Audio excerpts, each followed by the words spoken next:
You're listening to Reading Fightin' Phillies Baseball on the Our Phillies Radio Network. Now, out to the ballpark with your broadcasters, Bob McCool and Jake Starr. Good evening, everyone, and welcome from FirstEnergy Stadium. Reading Fightin' Phillies Baseball back in action, and double the action tonight. Doubleheader for you tonight. First game gets underway at 5.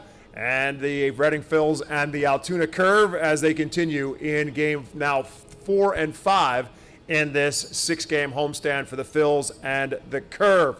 We're on Tompkins Plaza, which will be opening up in a few minutes. And alongside my broadcast partner, Jake Starr, my name is Bob McCool. This is the pregame show brought to you by Mike's Sandwich Shop, right down the street from where we sit at Pern Street and Center Avenue here in the historic district.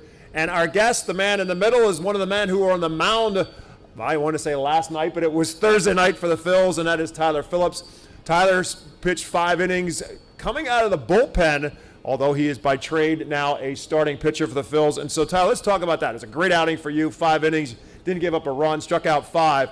But we're all creatures of habit, and you're a starting pitcher. You had to come out of the bullpen because Ranger Suarez on the rehab start. So talk a little bit about that, if you would, about that mindset and how it was a change for you to have to come out of the bullpen. Yeah, I mean, you want me to hold this? No, you're good. All right. I mean, it's a game of adjustments, you know. So I have a job to do at the end of the day, so I need to be ready to go. For me, I haven't pitched out of the bullpen, I think, since 2019, back when I was in Frisco with the Rangers. That's Double-A there. Edison Volquez was opening, same deal.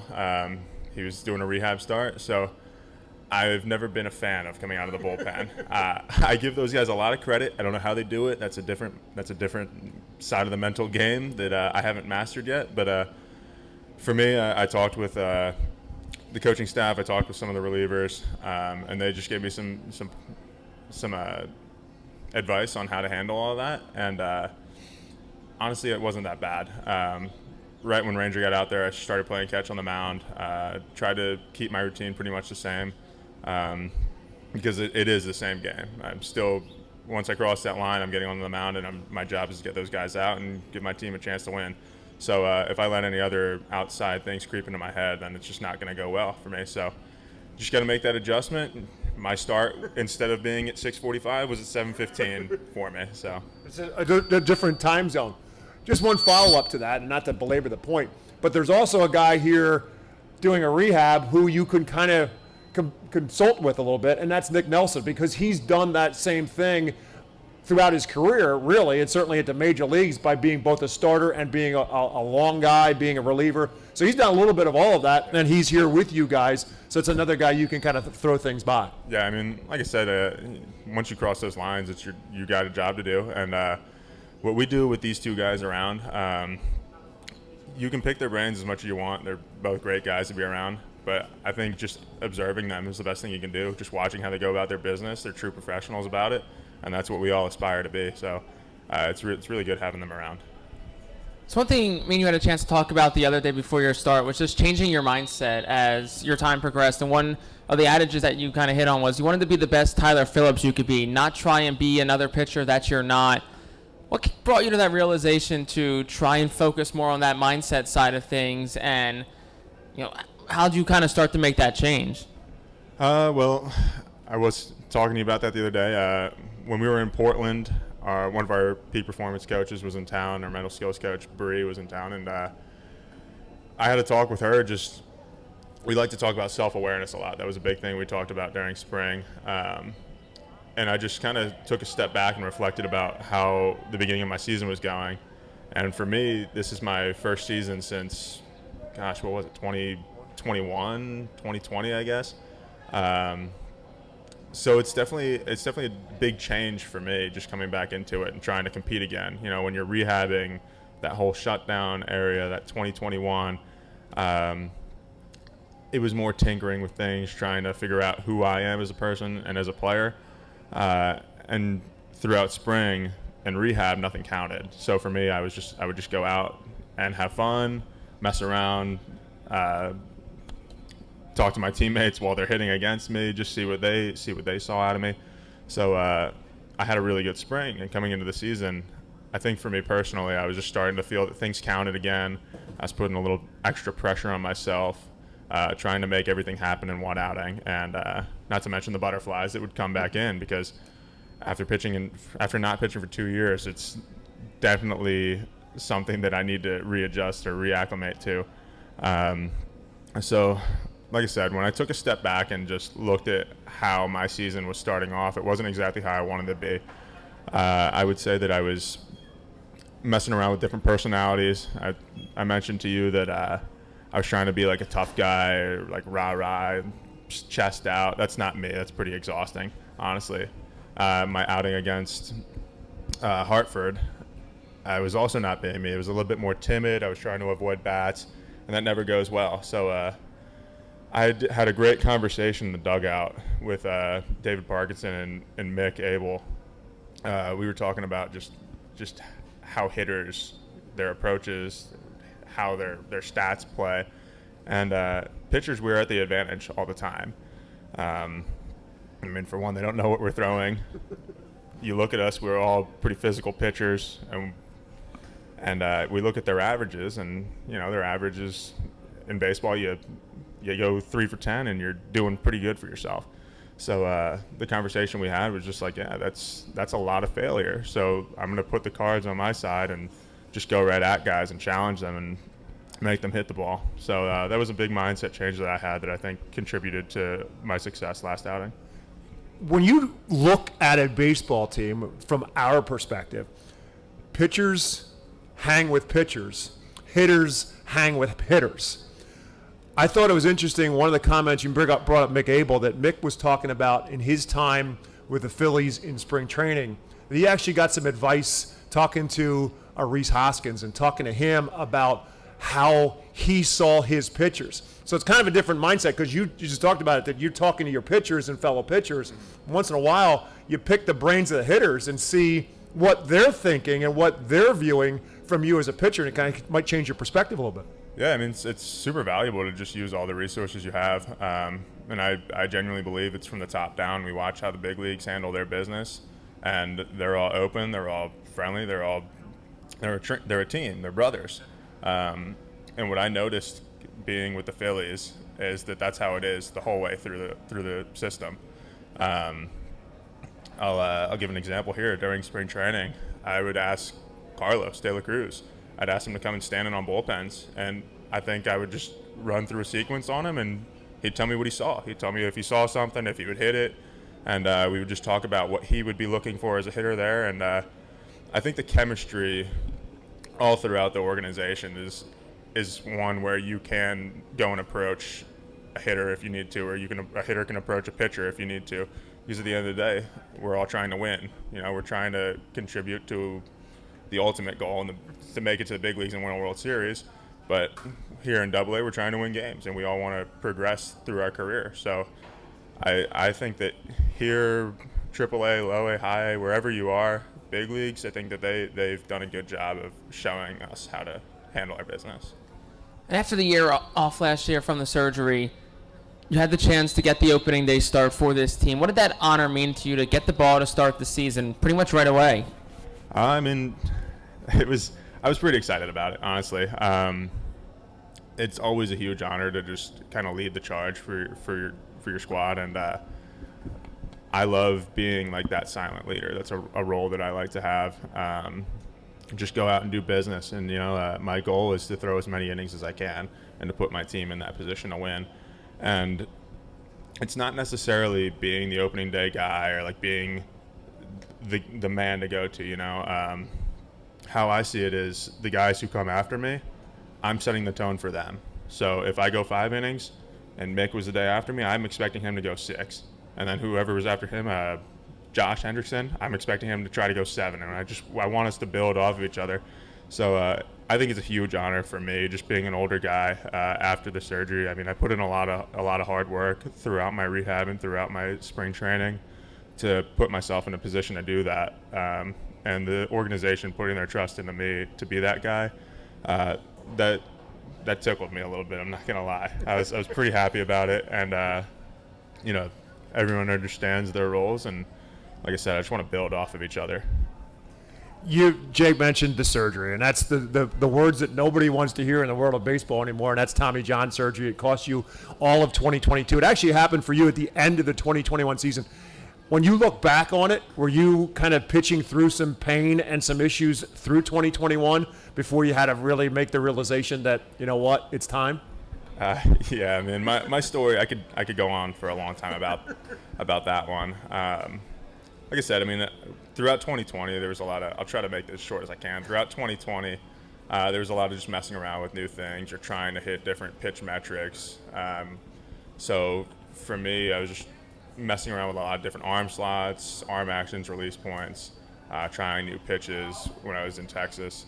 And I think I actually got hurt in May of 21. I started in Frisco, was cruising a little bit, I think through 4 or 5 outings. I had a little hiccup in my elbow. I was in Midland. I had 4 strikeouts through 2 innings. I was feeling really good, but my elbow did not feel good. And I was wincing on the mound. My catcher saw it, pitching coach saw it, so they shut me down for a little bit. And then I wasn't really the same after that. You know, I think it was just because I'm an athlete and I'm able to pitch around pain. Like, I don't ever want to take myself out of the game. So I took 2 weeks off and I just kept pitching all the way up until I got to this point where I went back to the way that I wanted to throw instead of how the Rangers had me throwing. And when I was here in 21, again, felt really good. It was the hardest I was ever throwing. Little did I know that that's your UCL stretching out, and it's ready to go. So after 4 outings here, I went back to Lakewood for a little rehab appearance, and that's when I just couldn't do it anymore. I told the trainer, like, yeah, I think I'm gonna pull myself out of this game. My elbow doesn't feel good. I don't want it to be any worse than it could possibly be.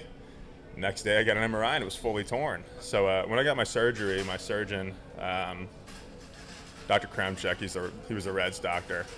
My agency recommended me to him, and once he did the surgery, it was 45 minutes, and he said that there was enough scar tissue in there for the tear to have been there all year. Wow. So I think that I truly probably partially tore it in May and just found a way to pitch around the pain until late August there. So it's probably an unfair question, but in hindsight, what was the more difficult, the mental or the physical recovery? Mental. Yeah. Physical, I mean, I want to be back so bad. That's where you get that hunger to be back in the game. And you have all that time to work on things that you never really got to in the past. So that came super easy to me. I'm competitive. I want to get into the weight room.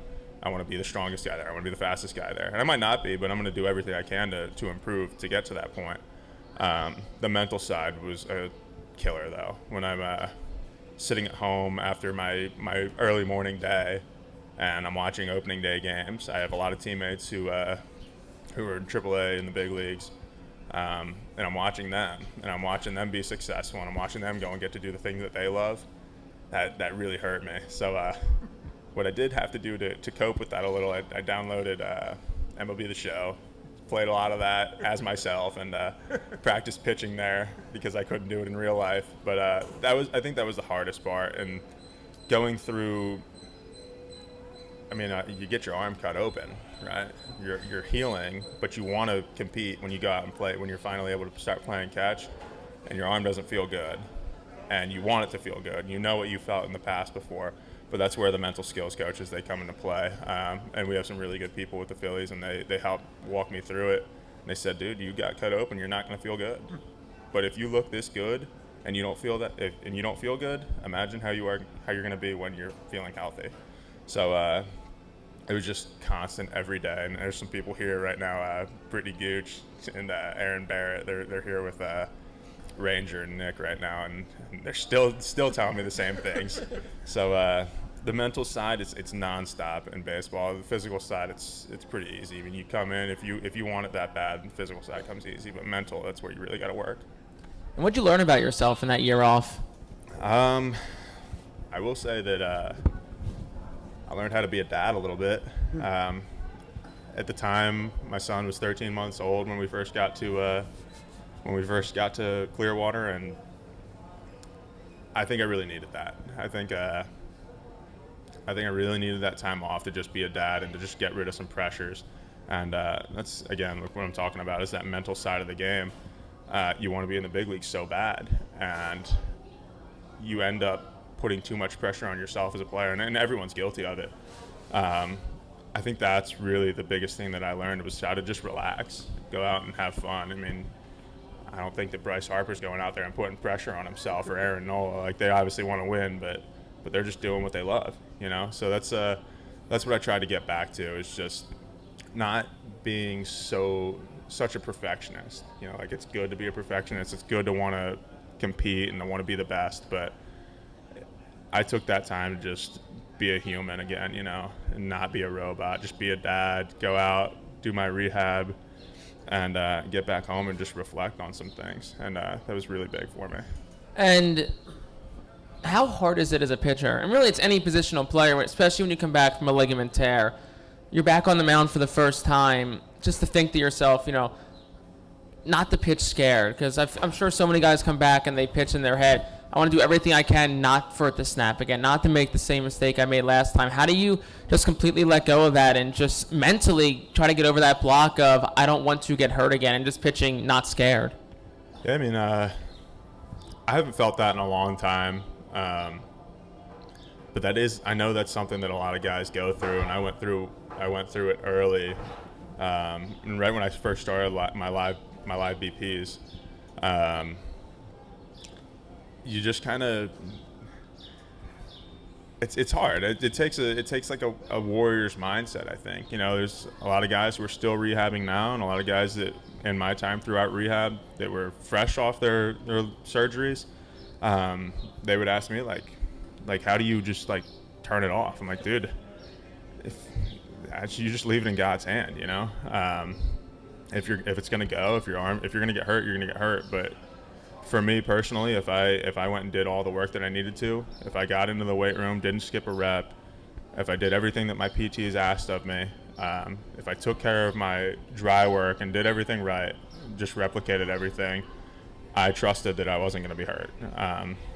I think that's where it all starts. Is just taking care of your business. You know, I believe that if I skip a rep, if I skip a rep or I skip a set, or if I take a throw off, that's going to separate me from being a minor leaguer and a major leaguer.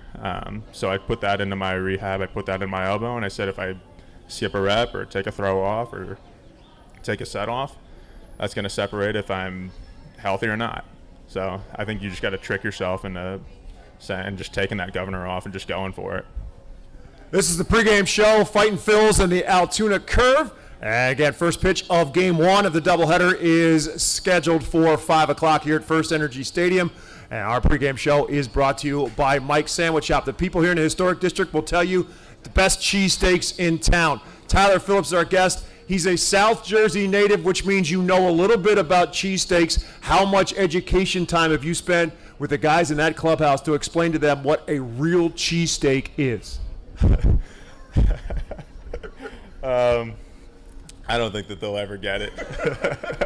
I've been trying to teach them how to order one. And to make it easier for them, I just tell them to go both ways. You got to go one with and one without, you know. I can't tell them where to go though, or tell them what to get. I always give them hell, man.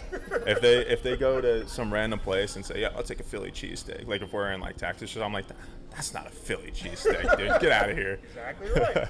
So honestly, I think you just have to experience one on your own to understand it, but I don't think they'll ever get it. Now we know. Walk down the street. It's about 2 blocks to Mike's Sandwich Shop and get a real Philly cheesesteak. So South Jersey guy, are you a Wawa guy? I am, but it's usually after a late night. What's the go-to order? Okay, so I'm a buffalo chicken tender sandwich, medium mac and cheese. Throughout high school, it was kind of gross. It would get get the half-gallon chocolate milk because I was trying to gain weight. So I didn't care. I didn't care how anything tasted. It was a weird order. Maybe some chips with that, whatever it is, sour cream and cheddar Ruffles. can't be doing that very often anymore, though. It's that'll shorten my career a little bit, I think. So. And Texas has some great convenience stores too. I've heard there's a ton of just huge supermarket Wawa-like convenience stores down there. So, sure, it rivals a little bit of what we have up here. Yeah, I mean, you got Buc-ee's all down there, and it's pretty hard to compete with. I mean, they're massive. Honestly, it's probably about the size of baseball town here, and they got everything you could think of. It's like a kid walking into a candy store. Like, literally, there's candy everywhere, beef jerky everywhere, everything. I think my parents were there on the drive back from Florida. There's one, and my mom counted. I think there was 128 gas pumps. So yeah, everything's bigger when you get down there. But for you being here in Reading, obviously the ultimate goal is to be back in your home territory in Philadelphia. But from your perspective now, no longer part of the Rangers organization, but here in the Phillies organization and being here in baseball town, got to be kind of cool for your family to be able to come and watch you play. I mean, it's awesome. I mean, this is something that I dreamed of as a kid. And obviously now my dream is to be a major leaguer. But I'm super biased towards the Phillies. I grew up a Philly fan my whole life, and I walk around here and I see all the history. I see like pictures of Scott Rowland and Mike Schmidt and all these, and Cole Hamels. I see all these, or Ryan Howard and Jimmy Rollins. I see all these guys, and it almost brings a tear to my eye just to think about myself as a kid.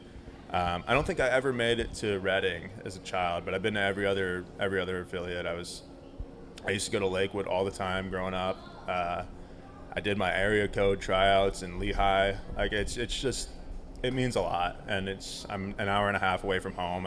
My friends and family, they get to come up here pretty much every start, and they love it. They're diehard Phillies fans too, and they get to see what's coming up their way, and just to have a good support system behind me, it means a lot.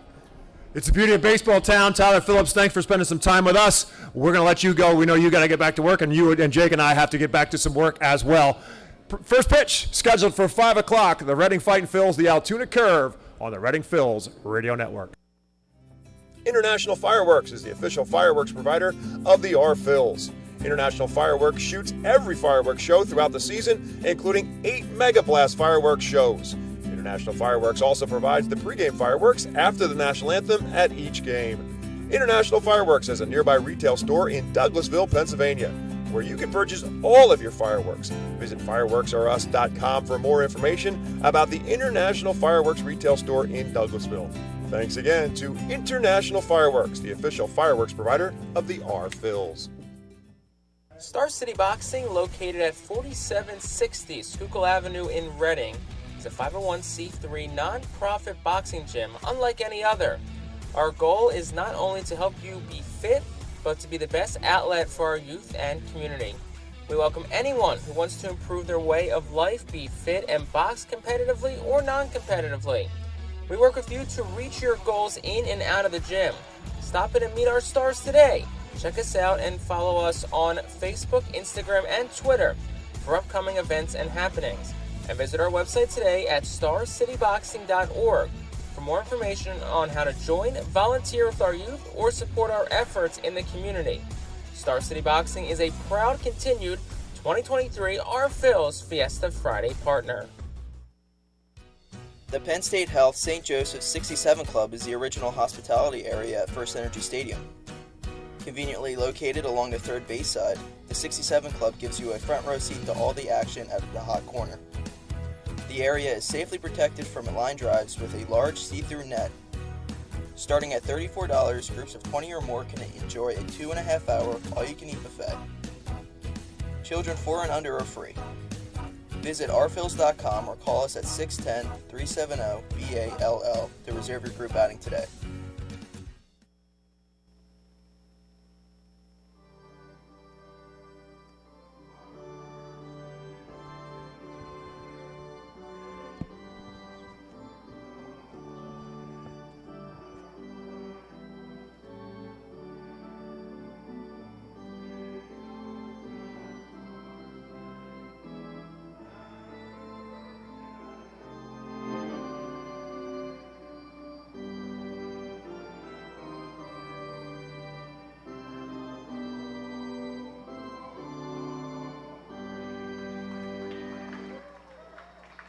Good evening, everyone, and welcome. FirstEnergy Stadium, the site of tonight's baseball game here in Baseball Town. Baseball games is the more apropos suggestion because we're playing two tonight here in Reading as the Reading Phils play host to the Altoona Curve.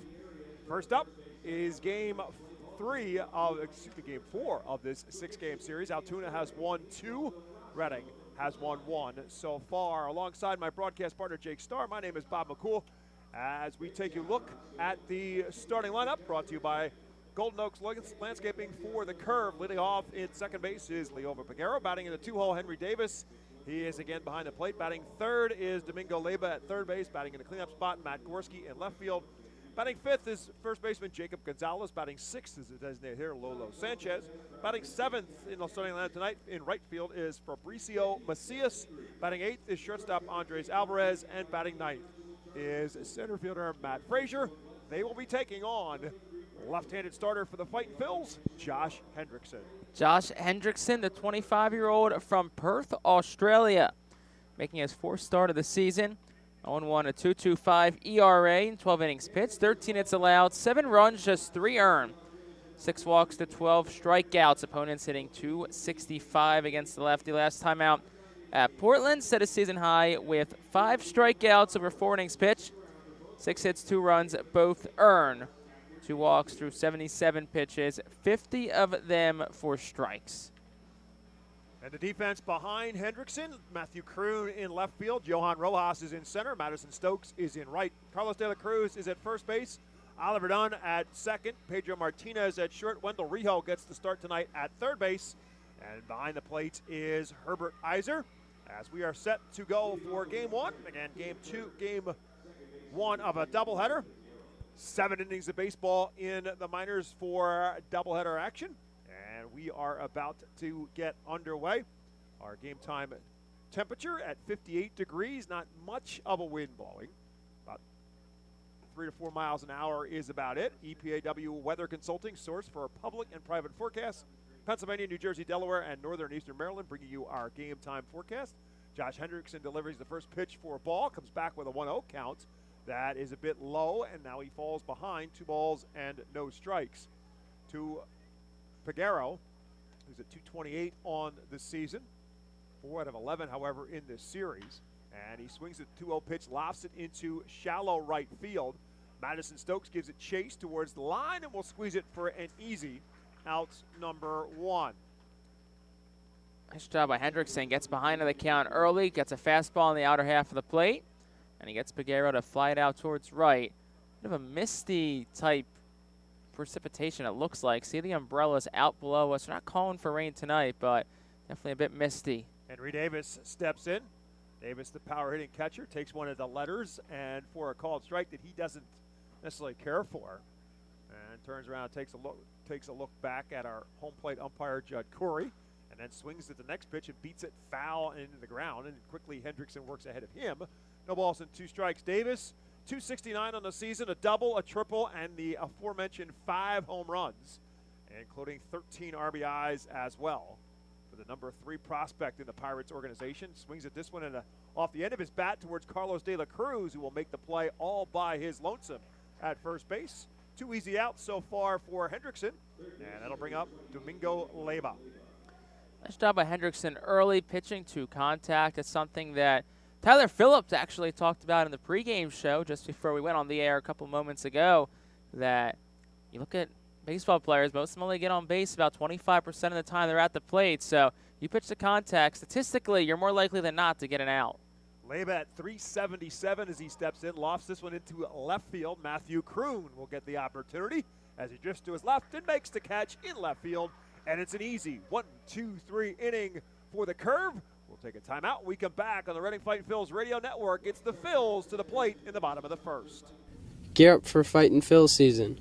Visit the Brentwood Industries Fightin Phils team store at FirstEnergy Stadium or check out our online store 24 hours a day, 7 days a week at rphils.com/shop.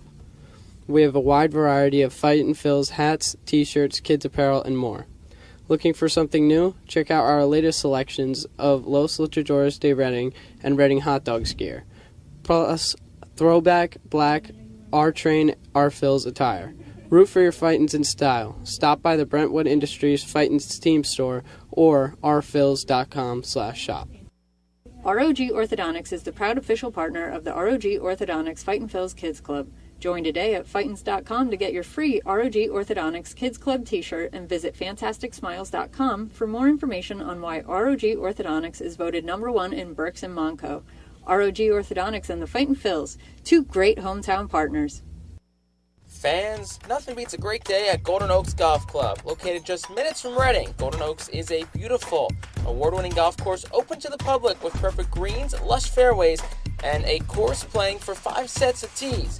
Bogey's Pub is open to the public with the area's best full-course menu, featuring indoor and outdoor seating and TVs to watch your favorite sports teams. Let the Golden Oaks Golf Club team cater to your need. Lunch, dinner, golf outings, parties, company events, and fundraisers. Visit our website at GoldenOaksGolfClub.com and follow Golden Oaks Golf Club and Bogey's Pub on Facebook. Golden Oaks Golf Club, where great memories are made. Here is the Golden Oaks landscaping lineup for the Phils in tonight's game. Al Padrique, their manager, shaking up the order a little bit tonight. Oliver Dunn will get the spot to lead off in second base. Carlos De La Cruz, normally the 3-hole hitter, moves to the 2 spot. He's at first base. Johan Rojas, who has led off every game, drops to the 3-hole. He's in center field. Ethan Wilson in the cleanup spot for the first time tonight. He's the designated hitter. Matthew Kroon bats 5th in left field. Wendell Rijo is batting 6th. Batting 7th will be Madison Stokes. Batting in the 8th spot, shortstop Pedro Martinez. And catching tonight, batting 9th, is Herbert Iser as they take on right-handed pitcher Aaron Shortridge for the Curve. 1-0 pitch to Dunn is a bit high and inside, and he quickly falls behind Oliver Dunn. 2 balls and no strikes.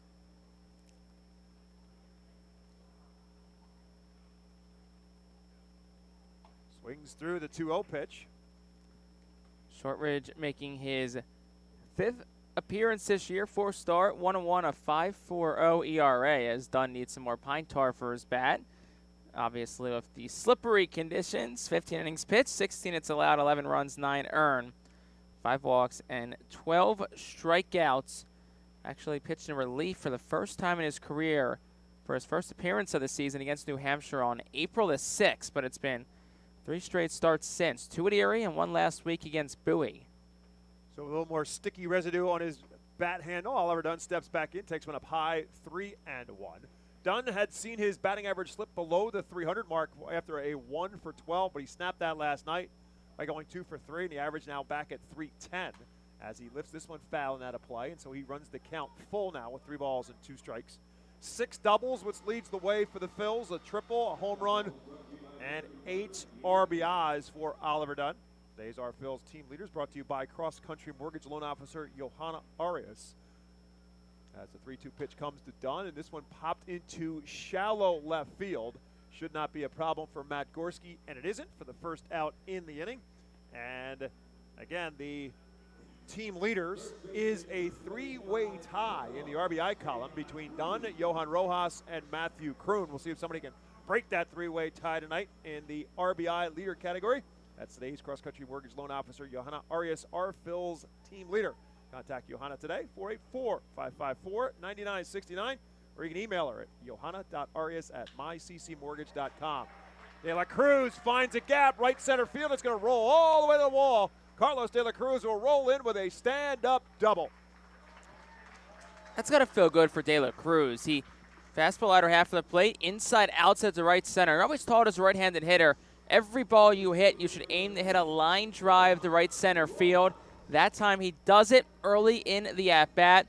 Talked to De La Cruz the other day. I said, hit a couple hard last night. He's like, yeah, kept getting robbed. I need one to drop. Well, Carlos, you got one to drop. See if we can open up the floodgates for him a bit. He was 2 for his last 20. That his 4th double of the season. He's obviously now in scoring position for Johan Rojas. Again, has been the leadoff hitter throughout the season. But Al Padrique making the decision to shuffle the deck a little bit in terms of his lineup, see if that makes a difference for the Phils, who are now 5-13 on the season. And the first pitch to Rojas is is called strike 1. Al Padrique coaching at third, Ray Ricker at first base for the Phils. Actually, that's Tyler Hinson coaching at first base for the Phils. A 1 pitch in the dirt, ball 1. 1 ball and 1 strike. That's a good observation there. Henson at first. First time we've seen him there, at least in any home game this year. Carlos De La Cruz takes his lead off of second base. 1-1 pitch. Tapped towards the third base side. Going to be a tough play for Domingo Leyba. He'll make that play. And De La Cruz cannot move up. So nice play on a short hop by Leyba at third. And guns down Johan Rojas for out number 2. Not an easy play either for Leyba at third. And De La Cruz started for a second and had to pull back. Just if he goes there, Leyba tags him out easily. So not really much Carlos De La Cruz can do there. Matt Gorski's in left, as we said, on the fly ball. Outs on the first batter, Oliver Dunn. Matt Frazier in center tonight. Fabricio Macias in right. Jacob Gonzalez at first. Leova Peguera at second. Andres Alvarez at short. Domingo Leyba at third. And Henry Davis back behind the plate for Shortridge, who now has a man on second and 2 outs for Ethan Wilson. And the first pitch to Wilson is over for a called strike 1. Wilson has hit in 4 straight. He's 5 out of 11 in this series. A couple of home runs, pounding them off the Redner's Event Center, and also a double in this series. First pitch to him is a called strike 1. Shortridge takes a long look at De La Cruz, comes with a pitch, and that's a bit low, and it's 1 ball and 1 strike. Good take. That was definitely down to Ethan Wilson. He's seen the ball well right now, average up to 333. He's reached base every game dating back to that Richmond series before he was sidelined for a couple of weeks. Outfield plays him straight away and deep. This one tapped right side. Gonzalez will make the play all by himself, and that'll do it for the Phils in the first. No runs, a hit, they leave 1. We're through 1 at FirstEnergy Stadium, and we're scoreless. Empowering communities one relationship at a time is our commitment at Tompkins. Our customers have thrived thanks to our focus on local lending and their commitment to the customers they serve. They do a great job. Everything for us, from our banking, our insurance, to our wealth management. Tompkins has always been there for us. We see a long relationship with Tompkins. They're good people. Tompkins, banking, insurance, wealth. Member FDIC Equal Housing Lender. Investment and insurance products are not FDIC insured, not bank guaranteed, and may lose value. Our Phils fans can continue to expect great performances all season long on the Burke's Commercial Roofing stage. It's the home of great local talent, including the Our Phils mascot band. Burke's Commercial Roofing prides itself on being a locally owned and operated company that puts an emphasis on customer service. They provide free on-site estimates and can handle any size repair, restoration, or replacement. Visit burkscommercialroofing.com or call 610-717-3949 for more information. And don't forget to sit back, relax, and enjoy the show at the Burke's Commercial Roofing stage at America's Classic Ballpark. Burke's Packing is a family-owned and operated meat processor located here in Reading, specializing in hot dogs, ham, specialty meats, and more. Burke's Packing provides America's Classic Ballpark with quality products, including the highly acclaimed flat-top grilled hot dog. Join us for Burke's Packing Sunday Family Fun Days at Sunday home games all season long at FirstEnergy Stadium. We head to the top half of the second inning. Remember, 7 innings of baseball as a doubleheader on tap. In the immortal words of former Chicago Cub Hall of Famer Ernie Banks, it's a great day for baseball. Let's play 2. Wasn't such a great day yesterday, and that's why we're playing 2 today. As Friday night's Game 4 was wiped out, so Game 4 and Game 5, this 6-game stand on tap tonight. And speaking of tap, there's a tap right back to the pitcher off the bat of Matt Gorski. 1 pitch and 1 out for Josh Hendrickson here in the second. Can't draw up to start of this ball game for Hendrickson really any better. He's got in 4 quick outs against 4 batters, all pretty much 1, 2, maybe 3 pitches. It's efficient, throwing strikes, letting guys put it in play. 8 pitches to this point in time, and he had 1 down in the second. It's a pretty good start indeed as Jacob Gonzalez steps to the plate. He's had a good series. He's 4 for 9 so far. Batting average just shy of 300 at 297. Mentioned this earlier in the series. If you did not hear us, that Jacob Gonzalez is the son of former big leaguer Luis Gonzalez, former hero of the Arizona Diamondbacks run to the World Series. And that's where he's from Scottsdale, Arizona. Drafted by the Giants in the 2nd round back in 2017. Acquired by the Pirates as a minor league free agent in December of 2021. 1 ball and 1 strike to Gonzalez. Takes one up high, ball 2. Last year in Bradenton, which is the low A class for the Pirates, 24 games, he hit .393. He was elevated to high A Greensboro, and the rest of the season hit .281 for the Grasshoppers as he flares this one foul and slices out of play. And so now, after falling behind 2-0, he gets it back to 2 balls and 2 strikes to Gonzalez.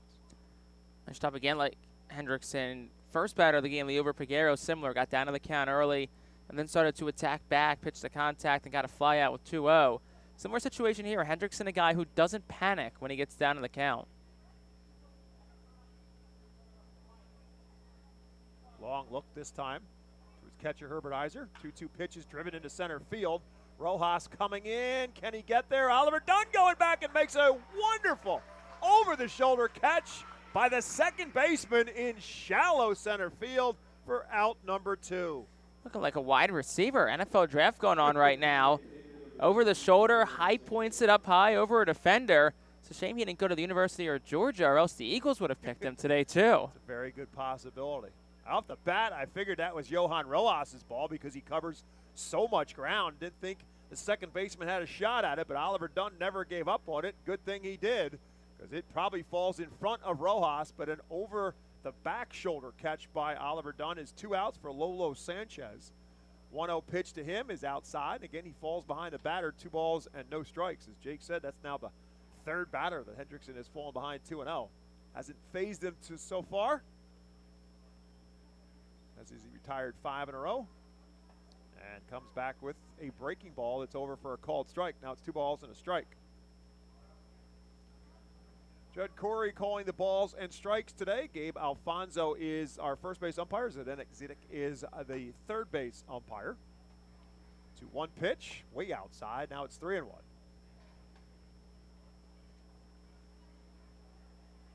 Hendricks gets struck out 12 and walked 6 up until this point coming into today's game.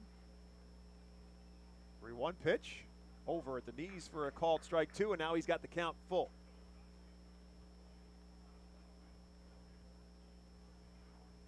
Blake Butler coaches at third for the Curve. Gary Green is at first. 3-2 pitch, fouled straight back as Sanchez stays alive.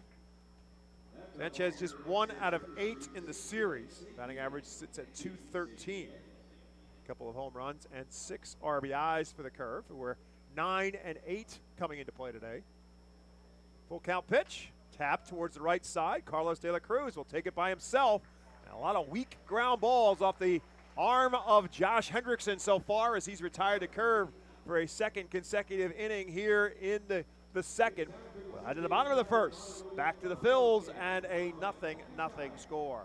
Cornwall Manor is an active senior living community on a 190-acre wooded campus in Cornwall, Lebanon County. The community offers independence and opportunities for wellness and fitness, as well as educational and musical programs, and the peace of mind of having convenient health care on site. Cornwall Manor offers a range of residential choices from apartments to homes. Prospective residents are welcome to visit us for lunch and have a chance to learn more about the community. More information is available online at cornwallmanor.org. Cornwall Manor, celebrating 70 years of senior living. Star City Boxing, located at 4760 Schuylkill Avenue in Reading, is a 501c3 non-profit boxing gym unlike any other. Our goal is not only to help you be fit, but to be the best outlet for our youth and community. We welcome anyone who wants to improve their way of life, be fit, and box competitively or non-competitively. We work with you to reach your goals in and out of the gym. Stop in and meet our stars today. Check us out and follow us on Facebook, Instagram, and Twitter for upcoming events and happenings. And visit our website today at starcityboxing.org for more information on how to join, volunteer with our youth, or support our efforts in the community. Star City Boxing is a proud continued 2023 Our Phil's Fiesta Friday partner. The Reading Fightin' Phillies are proud to partner with Berks County Mental Health and Disabilities Program. Together, we are striking out the stigma in order to raise community awareness about mental illness and suicide prevention with 3 simple words. Are you okay? The help is to begin a conversation to show Berks County that we care. Suicide hurts and affects everyone, but help is here. We will work together to help raise awareness about suicide and identify what we can do as a community to prevent it. People in need of assistance and support. Bottom half of the second inning here in Baseball Town is brought to you by Cornwall Manor. Cornwall Manor offers many choices for independent living residences, including 1- and 2-bedroom apartments and a wide range of house sizes, located in Cornwall, Pennsylvania, just outside the city of Lebanon. Matthew Kroon leads it off for the Phils here in the bottom half of the second inning and takes the first pitch from Aaron Shortridge for a ball. And tries to check his swing on the second, but goes through with it. Matthew trying to break an 0 for 16 slide. It has dropped that batting average down to 245. As we mentioned earlier, he is among the team leaders with RBIs with 8. And again, checks his swing and this time is able to hold back. And it's now 2 balls and a strike to Matthew Kroon. Wendell Rijo and Madison Stokes are the 3 guys due up for the Phils here in the bottom half of the second inning. There is the 2-1 pitch. This one ripped into the left center field gap, and that indeed will snap that 0 for 16. Matthew Kroon around first. Trouble in center field for Matthew Frazier, but Kroon will put down the brakes and stop at second base with a double. 2 balls hit particularly hard by the Phils in this game. De La Cruz first, Kroon now, and probably holds him to a single. Frazier slides to try and cut it off. I think he cuts it off without sliding, but he slides past the ball, and slippery conditions, ball tripped off him, but it looks like that is going to go down as a double for Matthew Kroon. So a chance here for Wendell Rijo, who had the lone RBI a couple nights ago, to drive him in. So De La Cruz had a double that the Phils could not capitalize in the first. Now they'll see if they can turn a leadoff double by Kroon into something. As Jake said, as Wendell Rijo steps to the plate, he's got 7 RBIs. So he's 1 off that 3-way tie at the top. He could change that here as he takes one up and in for a ball. To be exact, the Phils wearing the Los Luchadores uniforms for game number 1 of tonight's doubleheader, because obviously they were supposed to wear those on last evening. Fiesta Fridays, brought to you by Savage 61 here at the ballpark. 1 ball and no strikes to Wendell Rijo. Fouls this one out of play. Wendell at 224 on the season, but that average is coming up thanks to the work he's done. As Jake said, he did have a big RBI double and a big double the other night and to start a rally, and a big single the other night that looked like it maybe was going to win a game for the Phils as he got the first run of the game at the bottom of the 8th, but unfortunately the pen could not hold on, and the Phils end up dropping Thursday night's game 3-2. 1 ball and 1 strike to Wendell Rijo, and now time called by Aaron Shortridge. So they'll reset the pitch clock back to the 18 seconds with a man on base and nobody out here in the bottom of the second inning.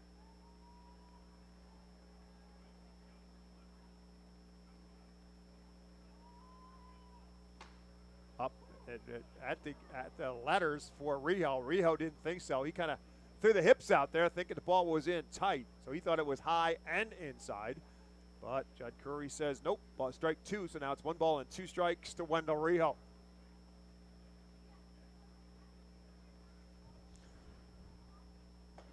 This one's outside. Good take by Rijo. Try to get him to chase, and he does not. So it's 2-2. Shortridge, 25 years of age, originally from Santa Rosa, California. Played his college baseball at University of California. Was a 4th-round draft pick of the Pirates back in 2018. 2 balls and 2 strikes. As he takes a look back at Kroon at second, comes with his delivery, drilled into center field, falling fast. Matthew Frazier won't get it. Great read by Kroon. He's rounding second, rounding third, and coming home with the run that puts the Phils on top. Wendell Rijo with the RBI, and it's 1-0. Fightin's on top. Wendell Rijo today in the cage was working very intently with hitting coach Tyler Henson on just getting his hands through the zone in a better pattern than before. So he was basically stepping, had his whole lower body set, and then once Henson released the pitch on the front toss, he just fired his hands through the ball because he felt like he really just wanted to work on getting from point A, up high by the ears, to point B, contact with the ball, in the most efficient manner possible. And right there, he did that. Wendell Rijo was the Reading Phils team MVP in 2022. Led the team in RBIs with 53. And fans here in Reading starting to see that over the course of the last couple of days of this series as he comes up with another big RBI single there. There's also a great read by Matthew Kroon off the bat. He sensed right away that ball was going to drop, that Frazier, who's a very good center fielder, was not going to get there, and he was off, and Al Padrique pumps him around, and the Phils are on top 1-0 as Madison Stokes steps to the plate with a man on first and still nobody out. Stokes lifts one foul and out of play. On the first pitch to him, Stokes, like Ethan Wilson before him, carrying a 4-game hitting streak as he steps to the plate, hitting at .344, which is team high on the Fightins. A couple of doubles and an RBI on the season. 4 for 12 so far in this series as Rijo takes his lead off of first. This one is way out, almost a pitch out. Henry Davis popped up almost as if he thought Rijo was taking off on the pitch. Didn't give any indication that he was. Wendell has not stolen a base on the year. Has a good sized lead at first base, but now 1 ball and 1 strike on Stokes, who takes one for a called strike 2.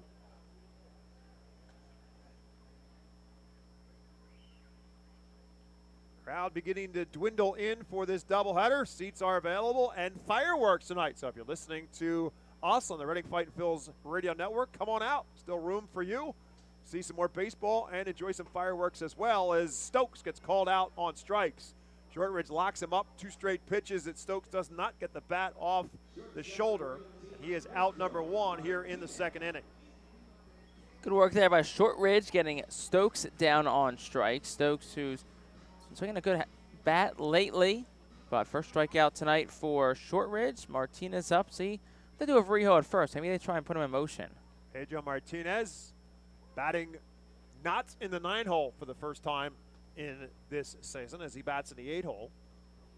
Pedro at 200 even on the season. Rijo taking his lead off of first. Gonzalez holding him on.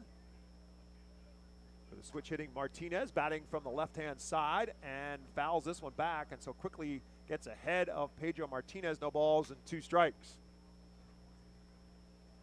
Pedro with a home run and 3 RBIs on the season.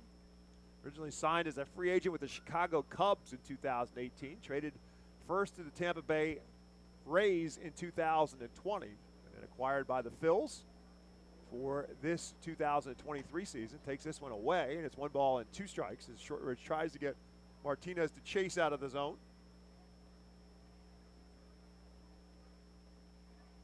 Joe takes a look down the third base line at his fellow countryman from Venezuela, his manager Al Padrique. 1 ball and 2 strikes to Martinez. Big swing and no contact, and Shortridge strikes out his 2nd consecutive batter. Shortridge starting to dial in now. Good thing the RFL's got to him already because he's starting to lock in nicely, which if you're Altoona, you like to see. But man on first 2 outs, 9-hole man up in Iser, who hasn't played much lately. Still looking for that first hit of the year. And he lines this one right at the shortstop, Andres Alvarez, and it'll take care of the Phils in the second. But not before they put a run across on 2 hits. They leave 1 after 2. The score, Los Luchadores 1, Altoona nothing. Cornwall Manor is an active senior living community on a 190-acre wooded campus in Cornwall, Lebanon County. The community offers independence and opportunities for wellness and fitness, as well as educational and musical programs, and the peace of mind of having convenient health care on site. Cornwall Manor offers a range of residential choices from apartments to homes. Prospective residents are welcome to visit us for lunch and have a chance to learn more about the community. More information is available online at cornwallmanor.org. Cornwall Manor, celebrating 70 years of senior living. The Fightin' Phils know who to call for trash and recycling services. A proven winner, JP Mascaro & Sons. The industry leader for over 50 years. Trust the familiar Mascaro Blue Elephant to provide dependable, quality service for your home or business. That's JP Mascaro & Sons, one of the top companies in its industry. Trash and recycling services for home, business, and industry. We are hiring and have open positions in Berks County. Check our website for open positions at jpmascaro.com or call 1-888-MASCARO. JP Mascaro & Sons, ready to serve you. Every time you grab an ice-cold 20-ounce Pepsi, you'll find a Pepsi emoji on the side of the bottle. So while the Pepsi delivers this, the Pepsi emoji delivers this. Ooh.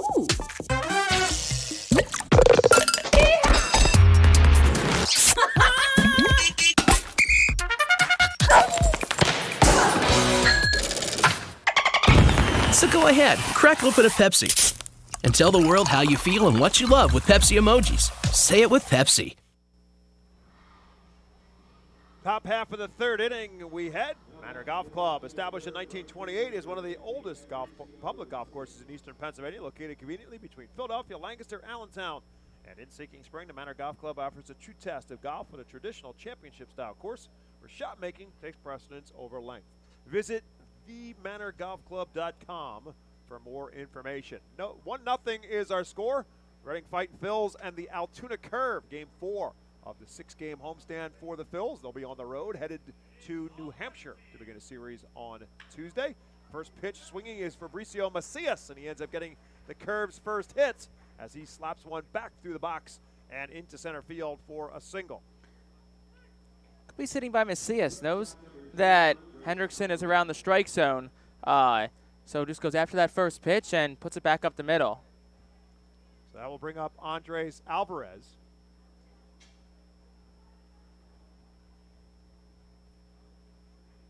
Alvarez at 172 on the season, 2 for 12 in the series. Big swing comes up empty on the first.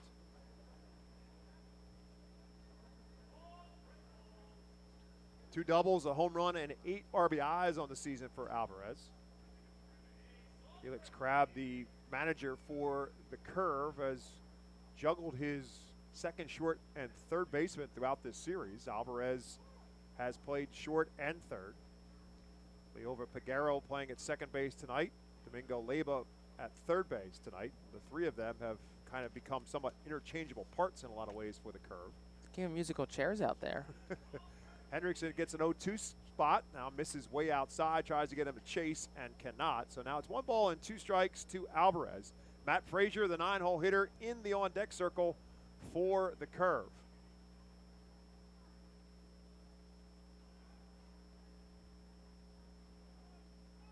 This one tapped towards third. Rijo has it, flips to second for 1.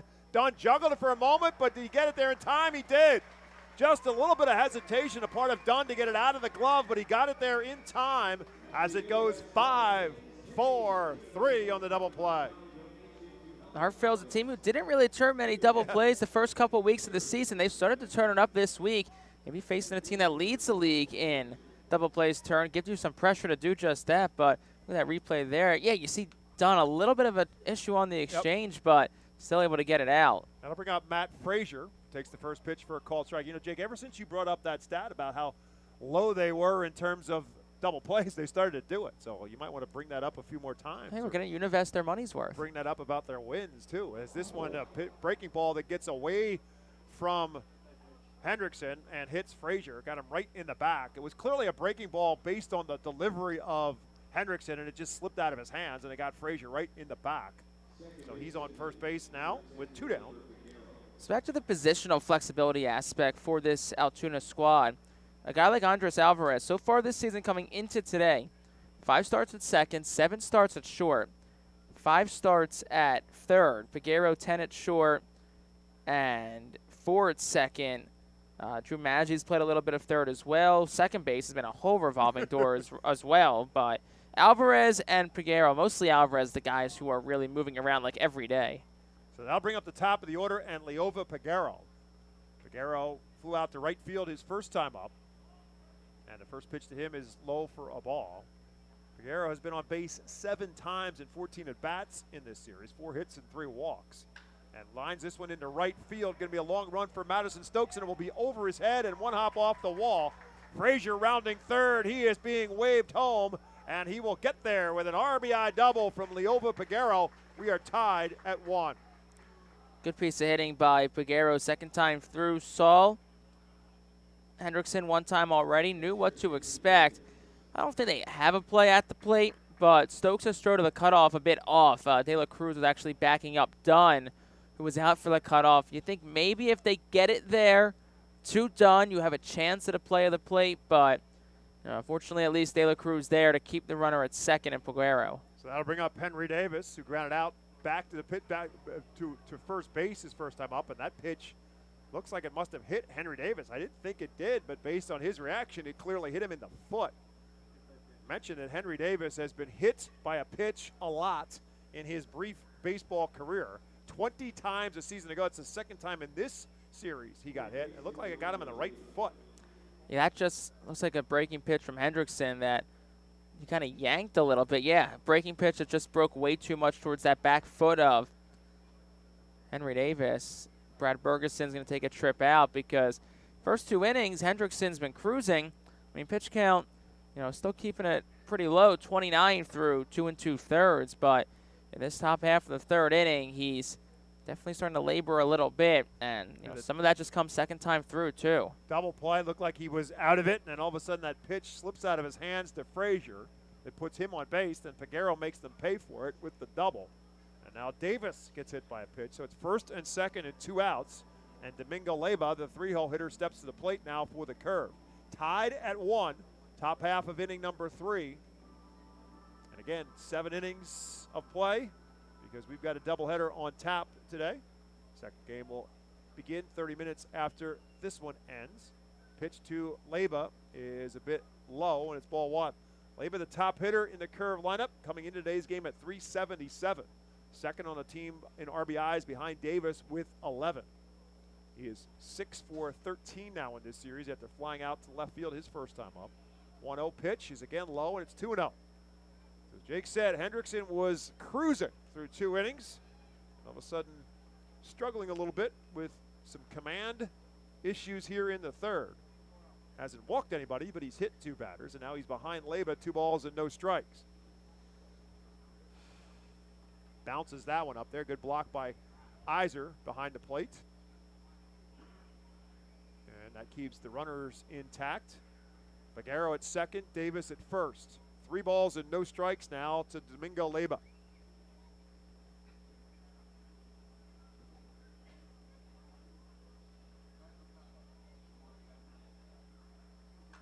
Swinging 3-0 and fouls it right towards the curve dugout. So unlike what we've seen from the Fightins throughout this season, taking on 3-0. Domingo Leyba swinging 3-0 and fouls it away. I also wonder, with some precipitation still falling, if Hendrickson's having any issues gripping the baseball a little bit. Could be something worth considering. Here's his 3-1 pitch. Again, fouled by Leyba at the plate. Again, he's from Perth, Australia, so it's probably a little bit different in terms of the weather forecast. We were talking with Ethan Lindau on our pregame show, brought to you by Mike's Sandwich Shop. Ethan Lindau from Georgia was talking about that he had some issues the other day, Tuesday morning, with a little bit of a cooler temperatures, and that was on a sunny day. And obviously, temperature, as we said, our pregame time temperature was 58 degrees. But it sure doesn't feel like 58 degrees tonight. Nah, definitely the cloudy, the misty, the rain. I mean, the rain is what makes it definitely feel a bit colder. Yesterday, though, you think today was cold. Yesterday felt bitter with the rain and just the chilly weather. I mean, no way you could have played a baseball game yesterday. So now a full count to Leyba with 2 on and 2 out. Runners take off, and Leyba ropes one foul and out of play. That one's headed towards the Cartech parking lot. Take a couple of those. Henry Davis pulled foul shots the other night. He got the barrel out in front and pulled it, and it's one of those things, a pitcher, you take a deep breath and say, all right, made a mistake, but he's a little out in front of it. Let's not miss there again. So 3 balls and 2 strikes, 2 down, and the runners again will be off. This one ripped and foul again.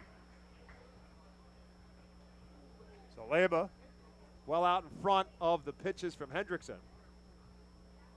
Hitting hard, but hitting them clearly foul. And anytime the runners getting their cardio work on have to go back to the respective bags. Figueroa at second and Davis at first. The wheels will be churning again from the runners on base. Full count full. Curve with a run in, looking for more. 2 down.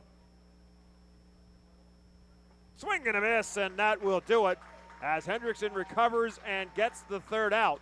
The Curve do put a run in. They do it on a couple of hits, and they leave 2 on. We head to the bottom half of the 3rd inning, and it's now a 1-1 tie. Nursing home neglect is a serious problem. If you or a loved one has suffered from bed sores obtained in a nursing home or a fall down in a nursing home resulting in a fracture, our friends at Swartz-Culleton can help. Call the attorneys at Swartz-Culleton for a free consultation. Their phone number is 1-800-JUSTICE. That's 1-800-587-8423.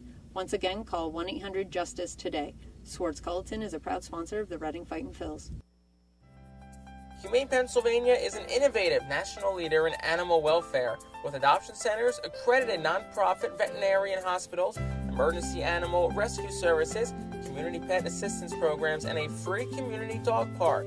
At HPA, we are passionate about going the extra base to keep your pets healthy and happy at home with you. With a variety of services and different ways and times to access them and variable pricing, Humane Pennsylvania is here to provide your pets with exceptional care how, when, and where they need it. Visit humanepa.org for more information. The Enersys Power Alley Pub features a 2.5-hour all-you-can-eat buffet, private bar with bartender, 2 rows of seats, bar stool seating, and 4 cafe tables. The pub provides your party a private area to enjoy the ball game away from other fans. The Enersys Power Alley Pub may accommodate groups of 40 to 60 people. Enjoy socializing with your group and watch the game with a unique vantage point. We head to the bottom of the third. We're now in a 1-1 tie alongside Jake Starr. My name is Bob McCool. The Los Luchadores back to the plate, and now in an even game. They'll send to the top of the order. Oliver Dunn, Carlos De La Cruz, and Johan Rojas up to face Aaron Shortridge. Correct myself on the schedule. I said that the Fightins will be headed to New Hampshire. They'll be headed close, but to Hartford. They're going up to the New England states. The bus driver knows where to go. That's all that matters. And it will be New Hampshire that comes in for the next homestand. And that first Tuesday, again, will be a morning game here at FirstEnergy Stadium at an 11 a.m. start. And the weather forecast extended looks a whole lot better for that second week of May. Oliver Dunn, who flew out to left field his first time up, is in a 1-ball-and-1-strike count facing Aaron Shortridge in his 4th start of the season. And his pitch, this big swing, no contact for Dunn. Now it's 1 ball and 2 strikes to Oliver. I don't know if you read the rules. When it says you get a week like we had against Hartford where it's 80 and sunny every day, you have to, the next series, get rained out at least once. This is the 1-2 pitch, outside ball 2. I know I talked with Al Padrique a couple of times about the weather on that first series against Hartford when it was 70 degrees every day. I said, don't get used to this. You're going to pay for this eventually. There's the 2-2 pitch, and it's down ball 3. But the sunny skies are coming. The warm weather will be here before you know it. It'll be soaking in the sun here at FirstEnergy Stadium. Right now, the count is 3 balls and 2 strikes. A couple of W's that make it feel a whole lot sunnier and warmer for sure for the Fightins. As Oliver Dunn trying to get some start here in the bottom half of the third inning. 3-2 pitch. Tries to check his swing, but cannot, and that'll be a strikeout. Third now for Shortridge, and 1 down here in the third. Good work by Shortridge there, but the thing I keep reminding myself, it's only April. It's only April 29th. We still got all summer ahead of us. So there's going to be a lot of warm, sunny days at the ballpark. Hopefully a lot more warm, sunny days than cold, rainy days like today. So a lot to look forward to. That'll be Carlos De La Cruz now to the plate. Carlos with a double his first time up and a line drive to right center field. The first pitch to him is over for a called strike. This third inning here in Baseball Town brought to you by Swartz Culleton PC. This one lifted into right field, slicing towards the line, and out of here. Carlos De La Cruz, whether fair or foul, gets it not quite into the pool, but on the deck for sure. And Carlos De La Cruz puts the Phils right back up on top, 2-1. Pitch outer half of the plate. De La Cruz just finds a way to get a barrel on it. And a guy like him, he's strong enough, puts it right in the Reading Hospital Tower Health character pool party. Maybe 335-ish, 330 down the line. It's a couple feet to the left and just over the fence. But, hey, home run and a double today. He said he just needs something to get down. He's done it back-to-back at-bats. Watch out if he gets hot. That'll bring up Johan Rojas now with the Phils on top, 2-1. And Johan will take one for a called strike. There are some hardy souls in that pool in right field. The ball did not find them. Cam Cannon had the first one in the pool on the season. We asked him if there was a pool about having the first one in the pool, and he said no, and I can't believe there wasn't because I didn't get to win anything. Cam, unfortunately, now on the 7-day disabled list with some the hamstring issue that happened earlier in this series. No balls and 2 strikes now to Rojas as he takes another one at the letters. Johan grounded out to third his first time up. 0-2 pitch to him. Fouls out of play, stays alive. So Carlos De La Cruz now with his 4th home run of the season. That leads all Fightins in that category. And with the double, with the RBI now, he's at 7 RBIs on the year. 0-2 pitch, tapped foul. Again, it's a 3-way tie for RBI lead for the Fightins at this point in time. Oliver Dunn with 8, Johan Rojas with 8, Matthew Kroon with 8. Now De La Cruz is in the mix as well with 7. Wendell Rijo with his 8th RBI today as well. So now he joined in that club. Another foul ball off the bat of Rojas as it finds its way to the first base grandstand.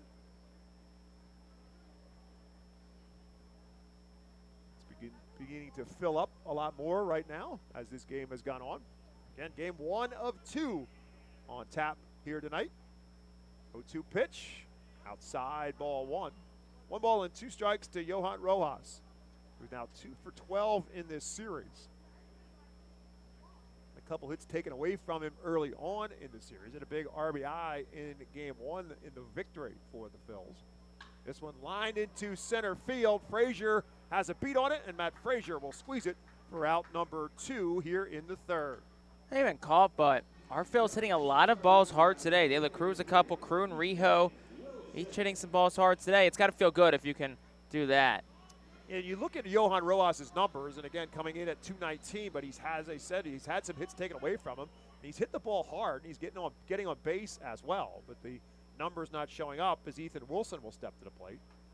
Wilson grounded out right back to the pitcher's mound to end the first for Reading. It now leads it 2-1, and no balls and 1 strike to Ethan Wilson. Looking to extend a 4-game hitting streak. And takes this one for a called strike 2 at the letters. No balls and 2 strikes now to Ethan Wilson.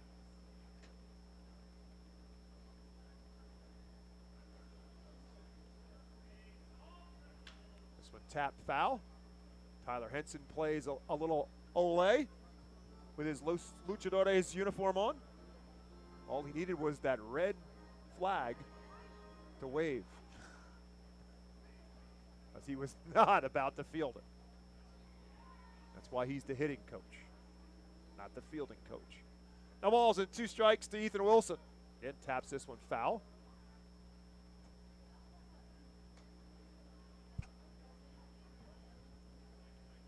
Wilson coming into today's game at .333, a double, a triple, and 2 home runs.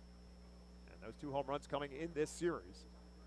This one lifted into left field. Gorski going back, still going back to the track, and catches it right at the beginning of the warning track.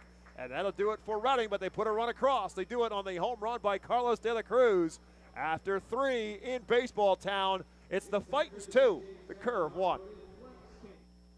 Nursing home neglect is a serious problem. If you or a loved one has suffered from bed sores obtained in a nursing home or a fall down in a nursing home resulting in a fracture, our friends at Swartz Culleton can help. Call the attorneys at Swartz Culleton for a free consultation. Their phone number is 1-800-JUSTICE. That's 1-800-587-8423. Once again, call 1-800-JUSTICE today. Swartz Culleton is a proud sponsor of the Reading Fightin' Phils. Are you looking for a reliable food distributor to meet all your culinary needs? Look no further than our trusted team at Feaser's Food Distributors. For over 120 years, our products have been sourced from the best farms and suppliers, ensuring that you get the best ingredients for your restaurant or organization. From fresh produce to premium meats, Feaser's supplies everything but the appetite. Visit Feasers.com today to experience the difference in working with a top-tier, family-owned food distributor. Feaser's, your partner for success in the kitchen. Looking for a fast and hassle-free way to get your snacks and non-perishable groceries? Look no further than FeasersDirect.com. With just a few clicks, discover the convenience of having your culinary essentials ready for a pickup at our headquarters in Harrisburg. The Reading Fightin' Phils are pleased to present you with their classic game program, all electronically. This program has information on the coaching staff, player roster, and front office staff. It also includes feature stories and alumni reports on all of your favorite guys who spent time in baseball town. Visit ourphils.com/program. Reading Fightin' Phils back on top 2-1 over the Altoona Curve on the top of the 4th inning. And it's time for Jake Starr to take over play-by-play. Thank you very much, Bob. Like he said, 2-1 Fightin' Phils. Top half for the 4th inning. Jake Starr, Bob McCool, thanks for joining us for the first of 2 on this Saturday night. First pitch from Josh Hendrickson. Curveball in for a called strike to the righty, Matt Gorski. Gorski, the cleanup man, 4.56 due up in the frame for the Altoona curve, the 0-1. That one's lined towards short but right to Pedro Martinez. Took a couple steps to his left and snares it at a midair. So a couple of lineouts today. And now it'll be Jacob Gonzalez up to the dish for the curve. He's 0 for 1 with 1 out in the 4th. People starting to stir a little bit in the Fightin's bullpen, although Hendrickson has been pretty much in control of this. And right now at First pitch ball. 39 pitches, make it 40 as he throws that one. Season high pitches 77 for Hendrickson. Came last time out a week ago today at Portland when he went 4 innings. Season high innings-wise was 5. 2 weeks ago today against Hartford at FirstEnergy Stadium, the 1-0. Breaking pitch gets the outside corner, 1-1. As much as Al Padrique, his manager, shared with you how much he doesn't like doubleheaders, the opportunity exists that this is a great chance to really get your bullpen a breather. 1-1 misses down for a ball, 2-1. Because the way you look at it, you can get a starter who gives you 5, even 6. In a 7-inning game, you're only asking your bullpen for 1 or 2 innings. Should there not be extras? 2-1. Off the end of the bat, slicing foul territory, right side. De La Cruz gave it a glance, but it'll land on the net just on top of the Burks Commercial Roofing stage. And, of course, Mick Abel is scheduled to start game number 2 in this doubleheader. Phillies number 2 prospect. Number 1 active prospect with Andrew Painter sidelined. 2-2. That one's driven on a line out towards center. Rojas started back, couple steps in, had it played perfectly, makes the catch. As you said a moment ago, on the last line out, there have been some hard-hit outs in this game so far. Lolo Sanchez, the DH, up 6-man, 0 for 1 tonight. With 2 outs in the top of the 4th inning in a 2-1 ball game. Fightins have the lead. Lefty on righty matchup as Sanchez digs into the right-handed batter's box. First pitch, off the end of the bat, hit in the air, shallow center. Martinez goes out, waves his arm, says he's got it, and the shortstop secures it. And shallow left field to retire this side. 3 up, 3 down. Go the Altoona curve into the top of the 4th. Bottom 4 up next. 2-1 Fightins on the Phillies Radio Network. The Louisiana Swamplands. Out here, you're either lunch or you're enjoying it. Make sure you end up on top with the all-powerful lineup of Kia SUVs, like the Telluride, Sportage, and Sorento, equipped with available all-wheel drive, higher ground clearance, and the interior capacity to bring everything you need, so you'll always remain more than a gator's length ahead. Visit your local Kia dealer today to find your next adventure in our ever-capable lineup of SUVs. Kia, movement that inspires. Call 800-3334-KIA for details. Always drive safely. When the Reading Fightin' Phils get hungry, we turn to our team feed partners. Special thanks to Chick-fil-A, Pizza Como USA, Railroad House, Why Missing Restaurant and Bakery, Jersey Mike's Subs, Mimo's Italian Restaurant and Bakery, Subway, and Clean Eats for making sure the Fightin' Phils front office is never hungry on game day. Our staff enjoys delicious meals from our team feed partners. Don't take our word for it. Find out for yourself today. The award-winning Reading Hospital Tower Health Pool Party provides an unforgettable night out with family and friends. Enjoy a baseball game while swimming in the 87-degree heated pool directly behind the right field home run wall. Plus 2.5 hours of all-you-can-eat buffet, photos, and autographs with the crazy hot dog vendor and the Fightin' Phils mascot band. Regular season tickets start at $33 per person for groups of 20 or more. Give us a call today at 610-370-BALL.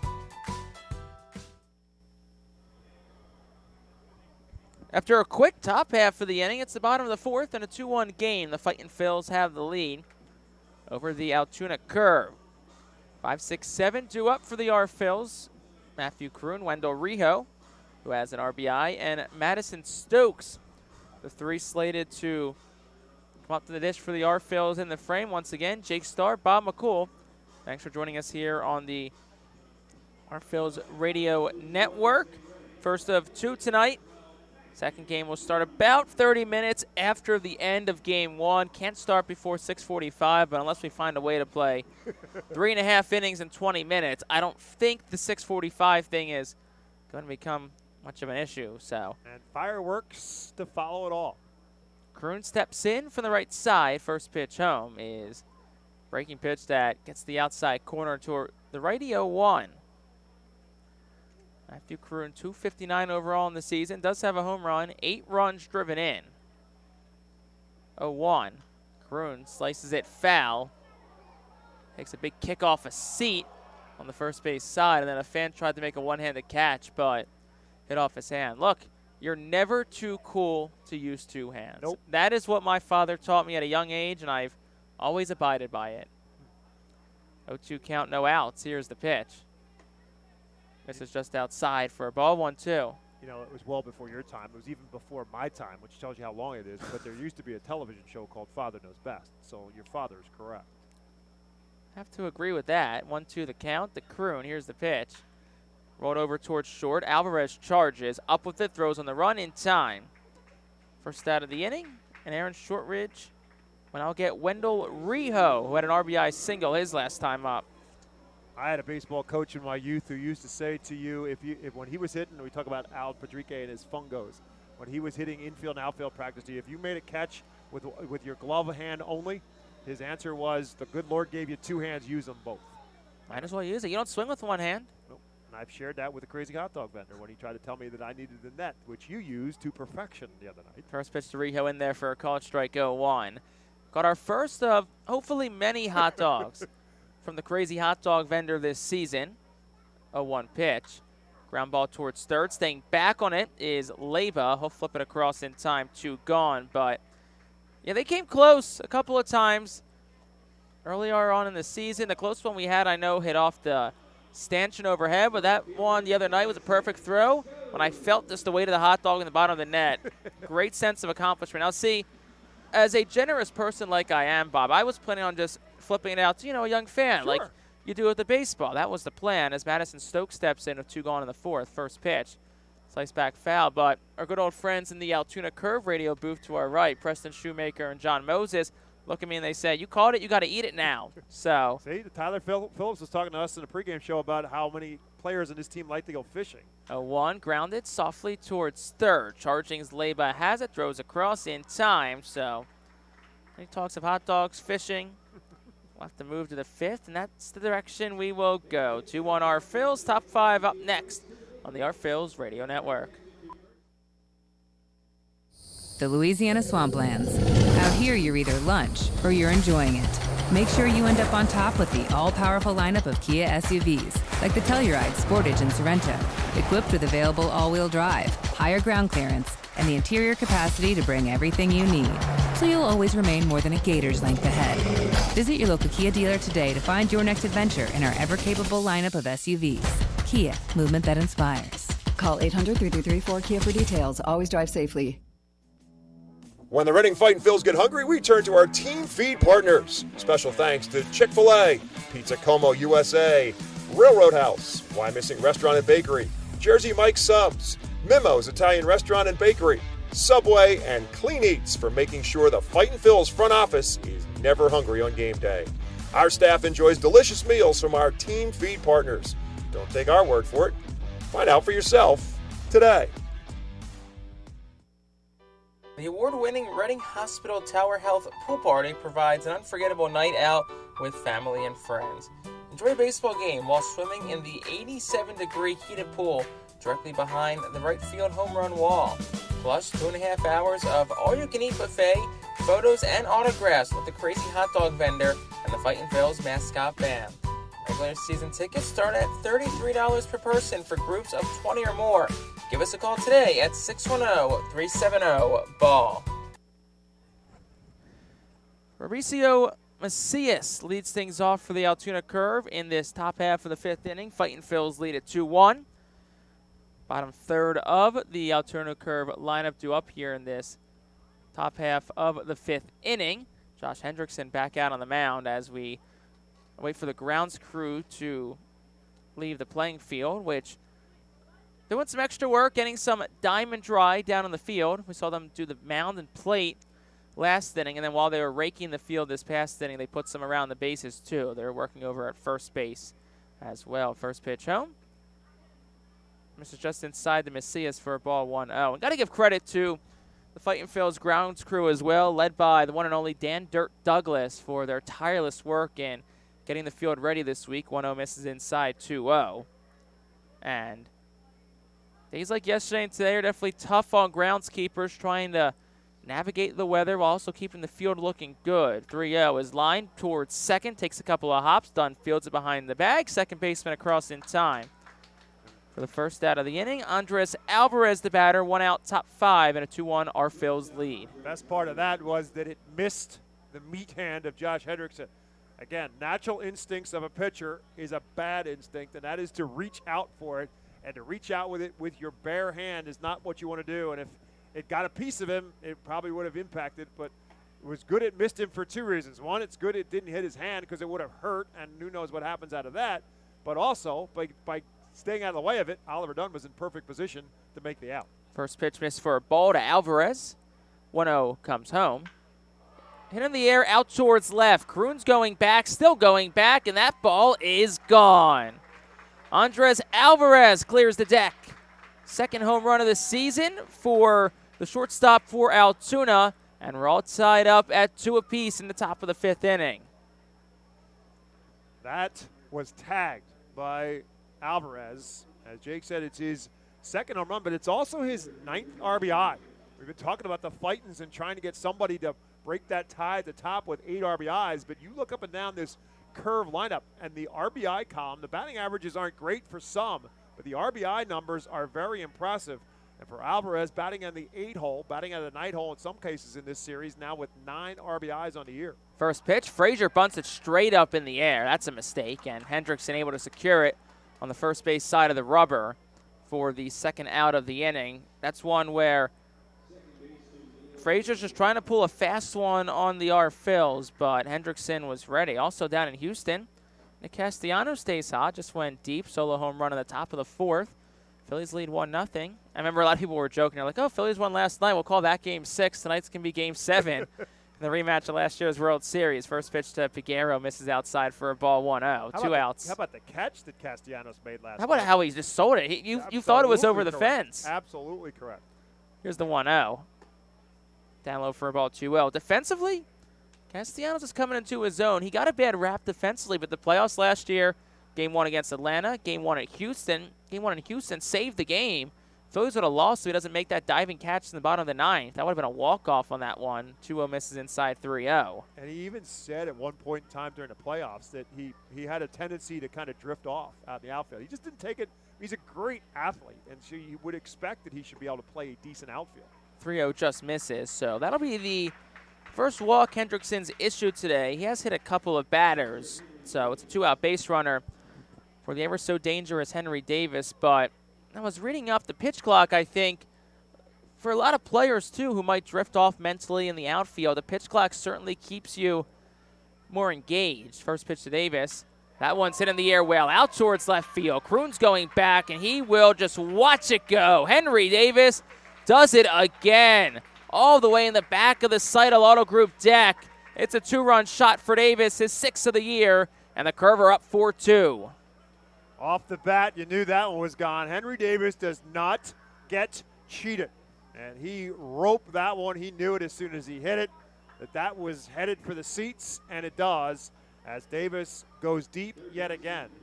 You kidded about the fact that Henry Davis has hit a bunch of awnings in this ballpark, scattered around, some of them in fair territory and some of them in foul territory, but that was gone off the bat. That certainly a no-doubter, not a wall scraper. So 2 home runs in the inning. Now it's Domingo Leyba. First pitch home is rocketed foul off the facing of the dugout for Altoona, third base side. Still no action in the Phil's bullpen. I mean, it's not like Hendrickson is laboring at all, 57 pitches. And you play 2 today, so a good chance, like we said, to give your bullpen a break. Here's the 0-1. Breaking pitch rolled over, foul. Rio will scoop it in foul territory on the third base side. And a lot of two-out damage for the curve in this. He had himself out of it. It appeared in the third with the double play, but then he hits Frazier, then the double by Peguero, and all of a sudden they get a run on board. And again, 2 outs in this one, and now the 2-run home run by Davis changes the complexion. 0-2, 2 outs to Leyba. Here's the pitch. Ground ball again towards third. Deep in the hole, backhanded Rio. Sets, throws across. Pulled De La Cruz off the bag, tried to get the tag down, but couldn't in the first baseline. So Leyba's safe. We'll see what they rule it. Definitely a tough play for Rio deep in the hole. Throw pull De La Cruz off the bag, but nonetheless. They do rule it a base hit, and that seems to be the right call. As Jake said, it was literally behind third base when Rio fielded that. It's a long throw from the back cutout all the way across the diamond. First pitch to Gorski, breaking pitch inside. Gets away from the catcher, Iser to his left. So Leyba will trot up 90 feet, which kind of defeats the purpose of my entire next point. Where I was going to say, Rio, though, just keeping that in the infield probably saves an extra base hit. That's rolled a pass ball on Herbert Iser, but probably saved a double, but nonetheless, that one gets by Iser.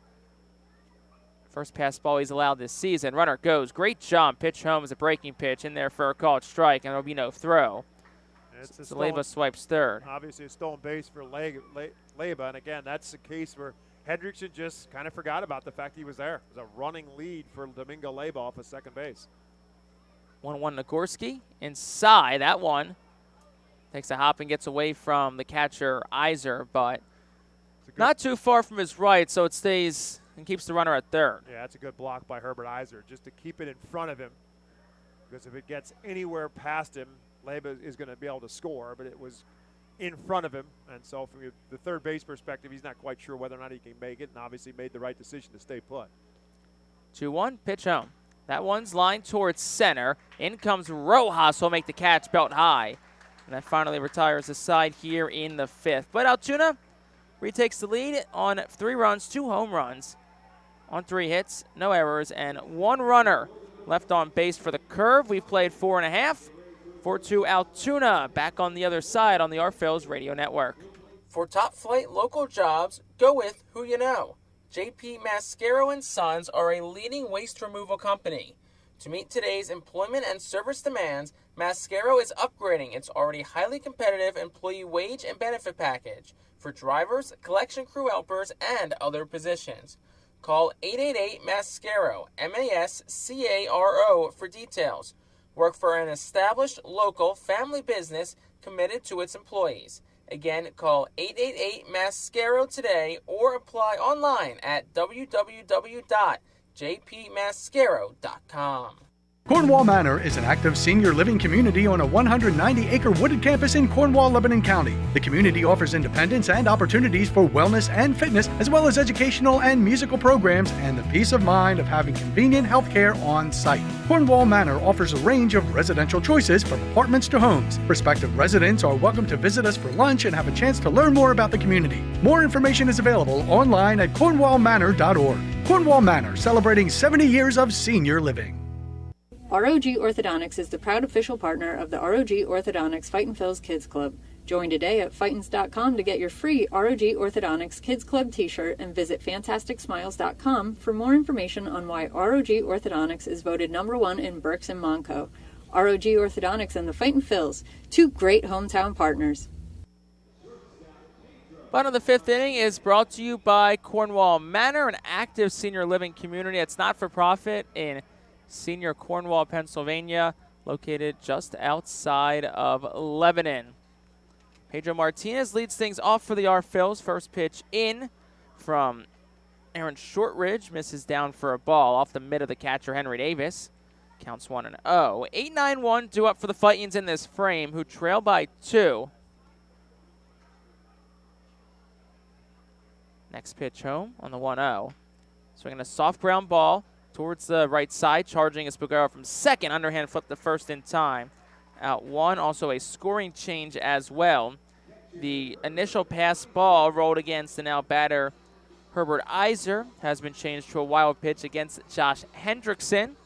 That allowed Domingo Leyba to advance to second. He then went to third on a steal, but was eventually stranded there. Iser in from the left side, 1 out, bottom 5. Shortridge kicks and deals. Outside corner for a called strike 0-1. Herbert Iser 0 for 1 today, still in search of that elusive first hit of the season. Down to the count 0-1 with 1 out. Here's the pitch. Iser lines that one foul just to the left of our vantage point behind home plate. Count moves to 0-2. Iser has scored a run this year. Next pitch in there for a ball. Infield plays Iser. Right side straight away, left side shade of the pool a little bit towards the second base bag. The pitch. That one's rope foul. Count stays 1-2. 1 out to Iser, bottom 5 in a 4-2 ball game.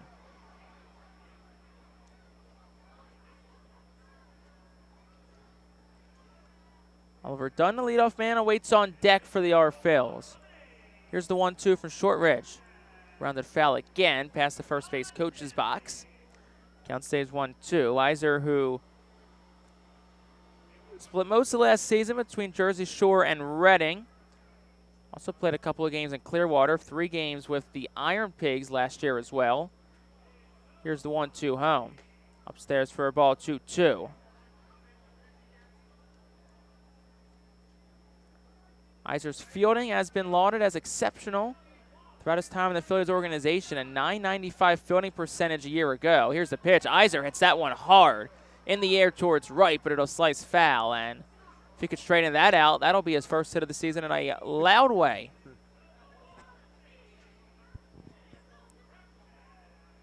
So count stays 2-2, 1 out. Top of the 5th inning, bottom of the 5th. 4-2 the score. Altoona has the lead after 3 in the top of the frame. 2-2 home. Upstairs counts full 3-2.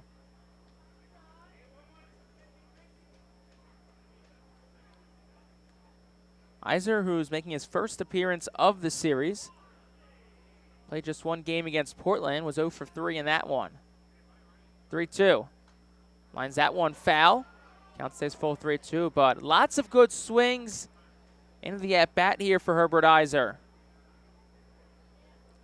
Catcher who comes from Montego Bay, Jamaica.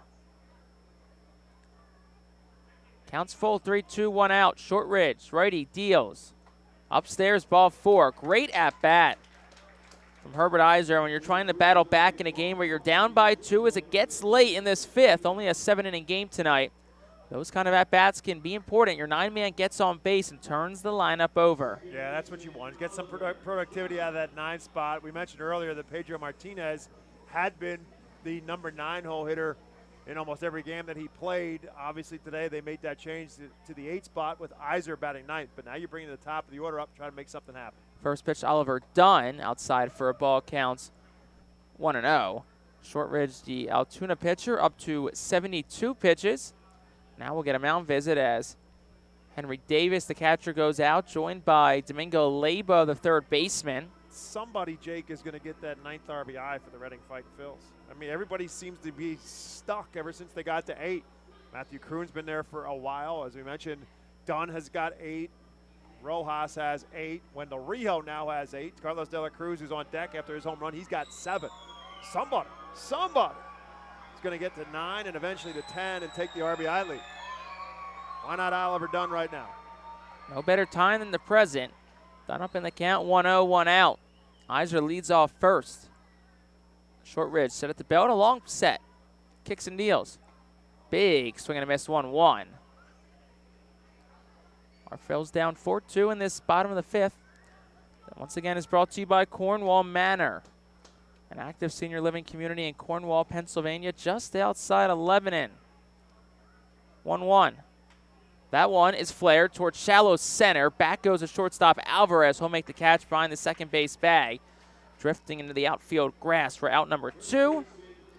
That brings Carlos De La Cruz up to the plate. Well, he went deep his last time up. Opposite field shot to right.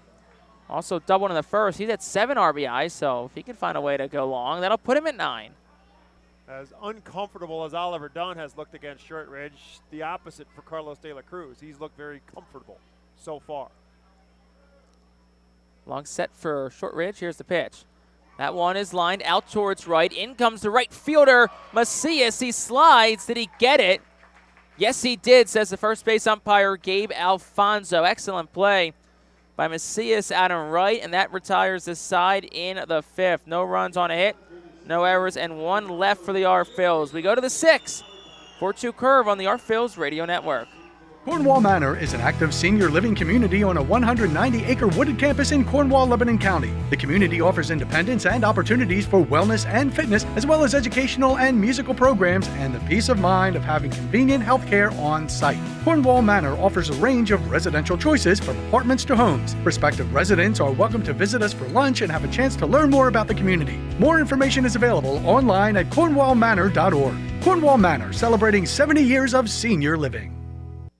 Our Phil's fans can continue to expect great performances all season long on the Burke's Commercial Roofing stage. It's the home of great local talent, including the Our Phil's mascot band. Burke's Commercial Roofing prides itself on being a locally owned and operated company that puts an emphasis on customer service. They provide free on-site estimates and can handle any size repair, restoration, or replacement. Visit burkscommercialroofing.com or call 610-717-3949 for more information.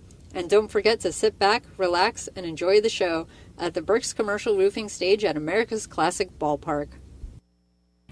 To enjoy a perfectly crafted 1893 from the makers of Pepsi Cola, you must first appreciate its carefully selected ingredients. A dash of cola nut extract, a hint of real sugar, a splash of sparkling water, and a generous amount of attractive spokesperson. Trust me, I'm gorgeous. Cheers to 1893, boldly blend. Top six, our Phil's chasing two, and Bob McCool will take over play-by-play. Chasing two and playing two. Again, 7 innings. See, I was trying to find a good pun, and I just couldn't get one. I'll bring Jacob Gonzalez to the plate, facing left-handed pitcher Josh Hendrickson on the mound to start. And first pitch swing, Gonzalez hits one straight up in the air into shallow center field. And eventually Johan Rojas will tell everybody to get out of his way, and they'll squeeze it for out number one in the sixth. One pitch and one out for Hendrickson, whose job right now, to Jake's point, hold him here and hope the bats can rise to the challenge. Altoona on top 4-2. Phils went out on top 1-0. And the curve tied it up at 1-1. Carlos De La Cruz put the Phils back up on top 2-1. But then a couple of home runs in the fifth, one by Andres Alvarez and a 2-run home run by Henry Davis. The difference on the scoreboard right now, it's 4-2 with Altoona batting here in the top half of the sixth inning. Lolo Sanchez over 2 in the night. Swings through the off-speed pitch well behind it. Hendrickson now has even the count at 1 ball and 1 strike. Some activity right now in the curve bullpen. Reading's bullpen is still quiet. This pitch is in there for a called strike 2. Noe Toribio is up and throwing in the curve bullpen. A lot of ease there. That one's outside. Now the count is 2-2. Toribio from the Dominican Republic, a right-hander, up in the curve bullpen. Hendrickson comes with his 2-2 pitch up high, and the count now full. So there have been some control issues for Josh Hendrickson in this game. A walk and hit 2 batters, and 2 of those 3 have come around to score. 3-2 pitch, tapped slowly to the right side. Oliver Dunn at second will toss it to Carlos De La Cruz for out number 2. And that will bring up Fabricio Macias, who has 1 for 2 on the day. Macias started in Tuesday's morning game and went 1 for 3, got his first hit of the season, and it was a home run, got his second hit of the season in this one. So he's now 2 for 8 on the year. As this one's up high. Macias activated on the curve roster when Drew Maggi, who's made a lot of headlines, was called up to go to Pittsburgh. And now Maggi is probably headed back to Altoona, but not before this series comes to an end tomorrow. He'll join the curve in Richmond on Tuesday. 1 ball and 1 strike now to Macias. Swings through the off-speed pitch, and now it's 1 ball and 2 strikes to Macias. Yeah, Maggi was optioned back to Altoona today, but then was selected as the 27th man. You get that extra man in the majors for doubleheader, so spent time with the Pirates today, who happen to be in D.C., so D.C. to Richmond, not a terrible commute, couple of hours probably. 1 ball, 2 strikes. This one lined into center field, and Macias is going to have himself another base hit. So Fabricio Macias certainly likes his stay here in baseball town. He's 2 for 3 now. And all 3 of his hits in this season have come in this series. As Andres Alvarez, who tied this game up with a solo home run in the 5th, will bat here with a man on first and 2 down in the 6th. I'm sure once Drew Maggi is back in the Curve locker room when he meets them in Richmond, is going to get a hero's welcome from his teammates, and I can't wait to see what it's going to be like when they're back in Altoona. This one popped up behind home plate. Eyes are off with the mask. Finds the ball and squeezes it for the 3rd and final out here in the 6th. So for the Curve in the 6th. No runs, a hit, 1 man left. To the bottom of the 6th we go. Fightin's trailing 4-2. The Reading Fightin Phillies are proud to partner with Berks County Mental Health and Disabilities Program. Together, we are striking out the stigma in order to raise community awareness about mental illness and suicide prevention with 3 simple words. Are you okay? The help is to begin a conversation to show Berks County that we care. Suicide hurts and affects everyone, but help is here. We will work together to help raise awareness about suicide and identify what we can do as a community to prevent it. People in need of assistance and support should call Crisis Intervention at 610-379-2007. Spend some quality time with the family by taking them out to the ball game every Sunday home game at FirstEnergy Stadium. Sundays are Berks Packing Sunday Family Fun Days, presented by Golden Oaks Golf Club, PA Army National Guard, Culligan Water, Aspen Home Improvements, and Rip It Baseball Town Charities batting cages. Get 4 tickets, 4 hot dogs, and 4 sodas for only $56 when purchased in advance. Join us for Berks Packing Sunday Family Fun Days at all Sunday home games all season long at FirstEnergy Stadium. Looking for the place to have the ultimate family fun at the Fightin Phil's game? Look no further than Capital Blue Cross Funland. Capital Blue Cross Funland features the most exciting games and entertainment at the ballpark, including speed pitch, mini golf, ring toss and peach basket toss, mascot autograph booth, a bounce house, and the incredible giant inflatable slide. Bring your family to all the fun at their next Our Phil's game at Capital Blue Cross Funland. 3, 4, and 5 due up for Al Padrique's Reading Fightin Phils. Here in the bottom of the 6th, they trail 4-2. Johan Rojas, who has been in the leadoff spot throughout this season, batting 3rd today, but right back to a familiar spot for him, and his job is to try and get on base. First pitch swing, he drives one into center field. Matt Frazier going back, still going back, looks up, it's off the top of the padding, and Johan Rojas has indeed done his job as he's on base with a stand-up double. 3rd double of the day for the Fightins. That's one that's maybe a year ago gets out with that event center, though, there in the batter's eye. He probably doesn't get out this year, but still a great shot by Rojas. Got a red-hot Ethan Wilson up, tonight's RBI guide. See if he can win the fans here some free sheets and give the R-Phils a chance to get back in it. Also action in the R-Phils bullpen. Andrew Baker up and throwing as well, so we'll see if he gets the 7th. So the big brick monster in right center field giveth, and it taketh away, but Rojas will take the double as Ethan Wilson settles in. And he's 0 for 2 so far on the day. Takes one for a called strike 1. Like Andrew Baker throwing in the Phil's bullpen. Wilson, the left-handed hitter. 0-1 pitch, weak swing and a pitch in the dirt. Wilson's been fooled a couple of times facing Shortridge so far on the year. Ethan Wilson, the number 14 prospect in the Phil's system, just 23 years of age.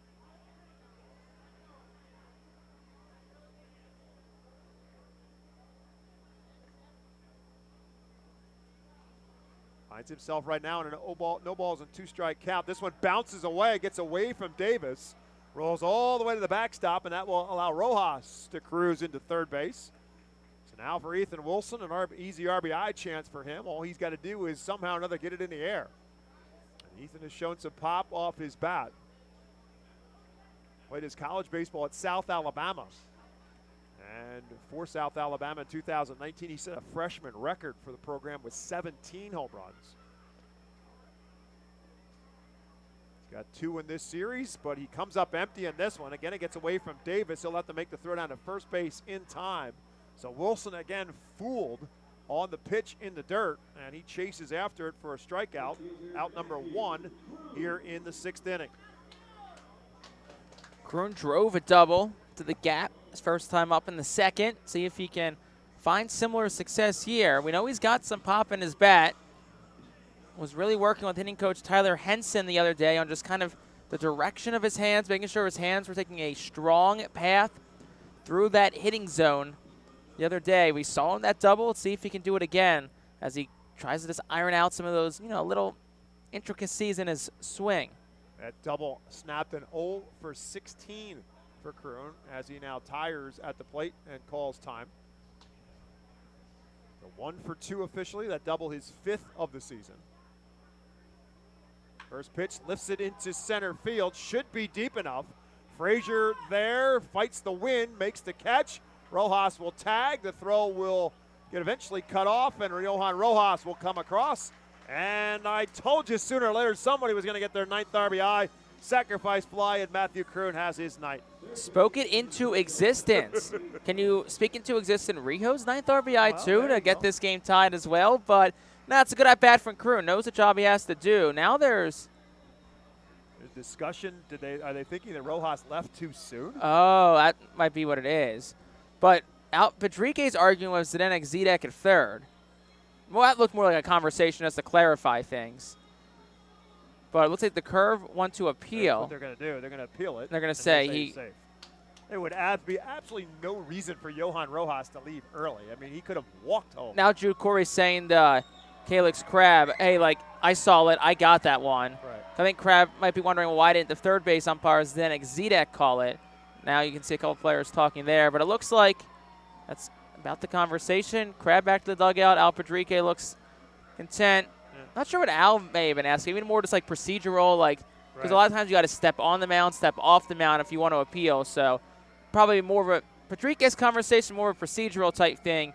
Calix Crabb's conversation with Drew Corey probably more of a are you the one who had the best angle of that one type conversation. At least my best guess. So with 2 outs now, that'll bring up Wendell Rijo. Wendell 1 for 2 facing Shortridge, now facing Noe Toribio in the game for the Curve. The run in and 2 outs. Now Rijo will call time. So Shortridge goes 5. Now the Curve trying to turn it over to their bullpen. First time that we have seen Toribio in this series. Pitch way inside. Rijo just gets the legs out of the way and prevents himself from getting hit by the pitch.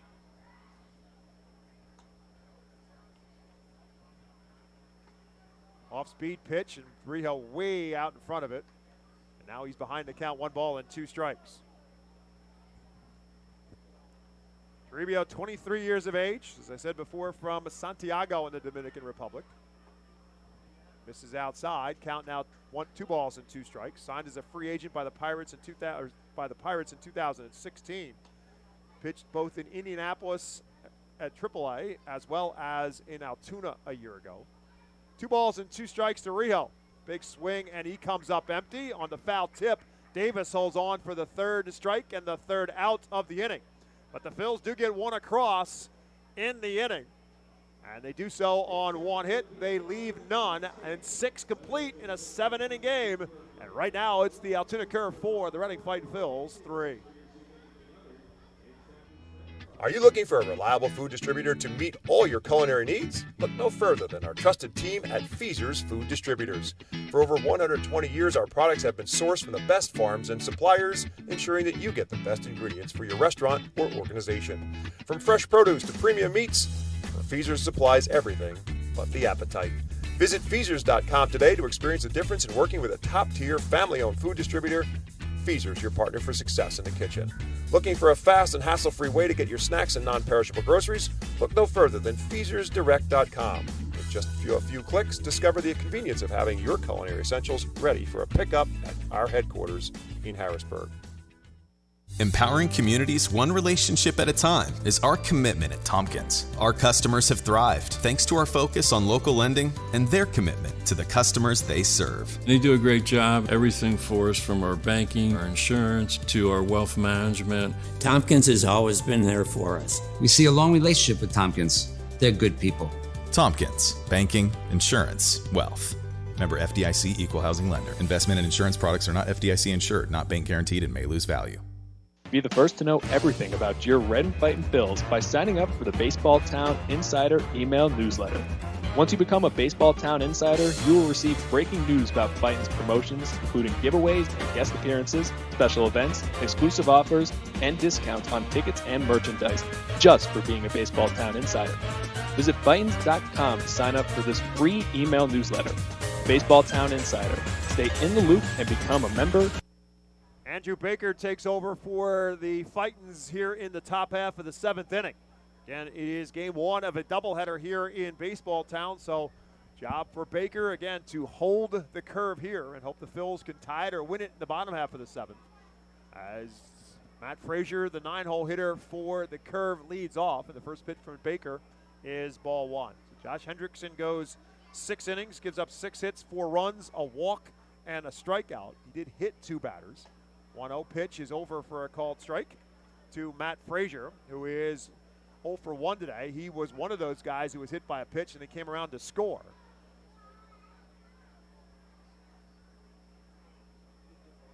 Frazier hitting at 300 on the season as he came into play today. Takes this one way inside. Now it's 2 balls and a strike.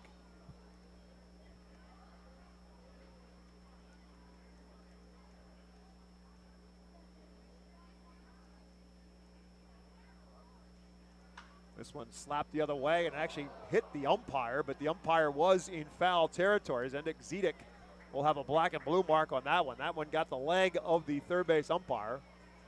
Wendell Rijo looks at him and says, "You okay?" He says he's fine. Wendell's probably saying, "I'm telling you, that's going to hurt tomorrow." Oh, without a doubt, that one's going to hurt right now. And Zedek slated to ump home tomorrow. So hopefully not too sore while he's behind the plate tomorrow. So Andrew Baker now finds himself even in the count, 2-2 facing Frazier, the left-handed hitter. This one tapped towards second. Oliver Dunn up with it and flips to first without a problem for out number 1 here in the 7th. That will bring up the top of the order and Liover Peguero. Peguero on base twice tonight, including an RBI double that brought home Frazier after he was hit by that pitch back in the 3rd inning. Also walked and scored ahead of Henry Davis's 2-run home run. That right now is the difference maker on the scoreboard at 4-3 in favor of the curve. Davis in the on-deck circle as Peguero takes a breaking ball outside for a ball. Baker, right-hander, can throw some heavy cheese at a batter. Has a fastball that's consistently up near 100 miles an hour, but also a very good curveball. And he comes with another one that also misses as Peguero stays off of it. So it's 2 balls and no strikes now to Peguero, with 1 out here in the top half of the 7th inning. 2-0 pitch is the fastball that does hit 100 on the radar gun, but it catches the outside corner. And now it's 2 balls and a strike to Peguero. Baker's been clocked as high as 102 in his career. This one fouled out of play. That one at 99 on the radar gun.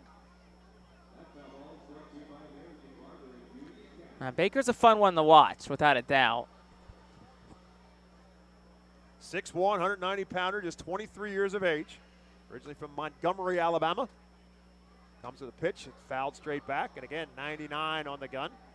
So right now it's a battle of fastball pitcher and a guy who likes to hit fastballs in Liover Peguero. So 2 balls and 2 strike count to him.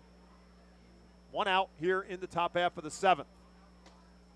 Tries to get him to chase that fastball up high, and Peguero stays off of it. Now the count is full.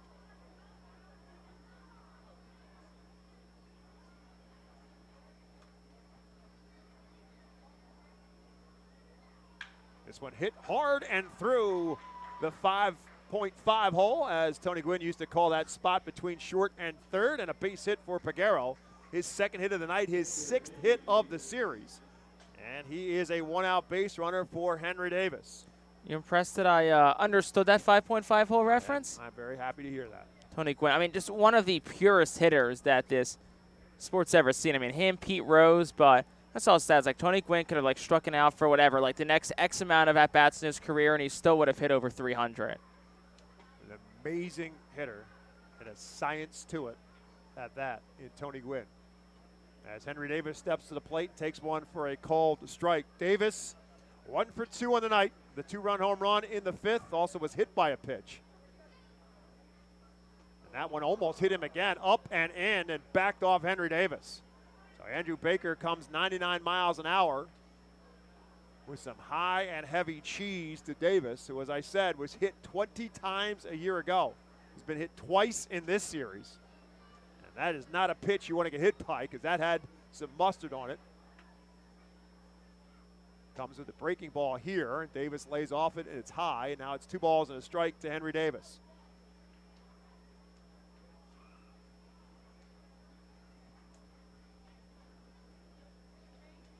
Baker pitched 40 games last year in Jersey Shore out of the bullpen as Davis fouls another one away, and then finished up here in Reading. Pitched 6 games for the Fightins, went 1-0 with a 0.84 earned run average. In a total of 54 innings last year between Jersey Shore and Reading, he struck out 72. 2 balls and 2 strikes to Henry Davis. Breaking ball is a beauty and a strike 3 call. Not a way to win a battle if you're Andrew Baker, pumping heat nonstop, and then it comes in with a breaking pitch. And that's the difference maker. That's the pitch that they can make Andrew Baker a big leaguer. The 100 miles an hour is great, but you got to have something else. And that curveball was a dandy. And he locked up Henry Davis for out number 2, and that'll bring up Domingo Leyba. Leyba, switch hitter, now batting left for the first time, after facing the left-handed pitcher Josh Hendrickson, who started for the Phils. 4-3, Altoona on top. 2 outs here in the top half of the 7th inning.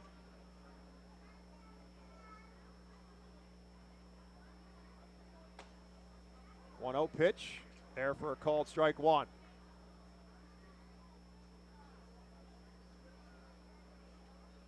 Over Peguero at first base, he singled.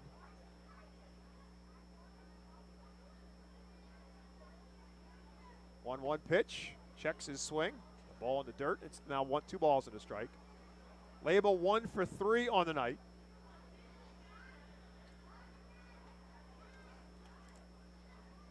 Batting average at .375 as he stands in. 2-1 pitch to him is lifted into left field.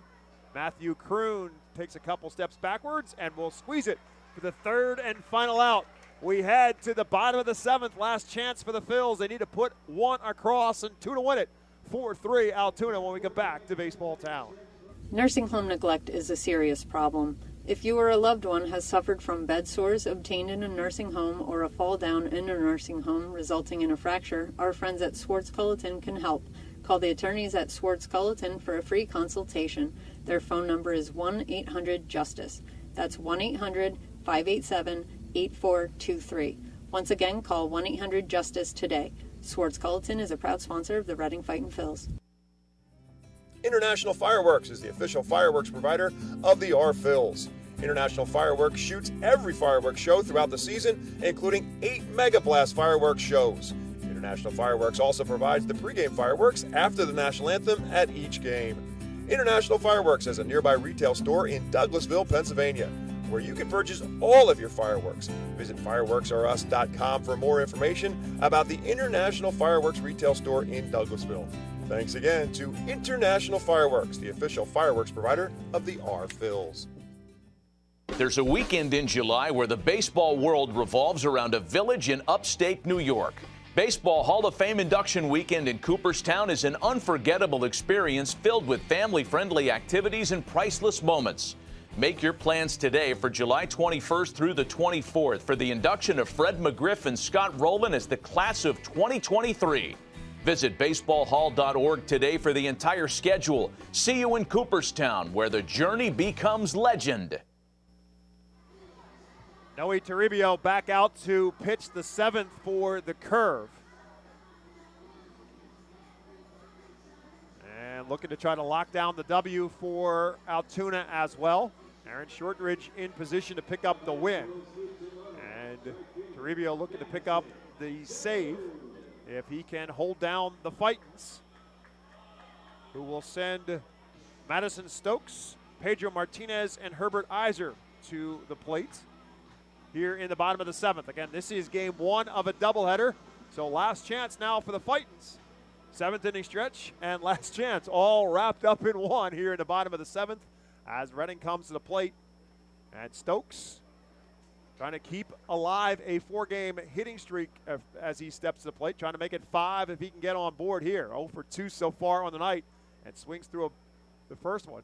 Comes back with the second one that's 0 for a called strike 2.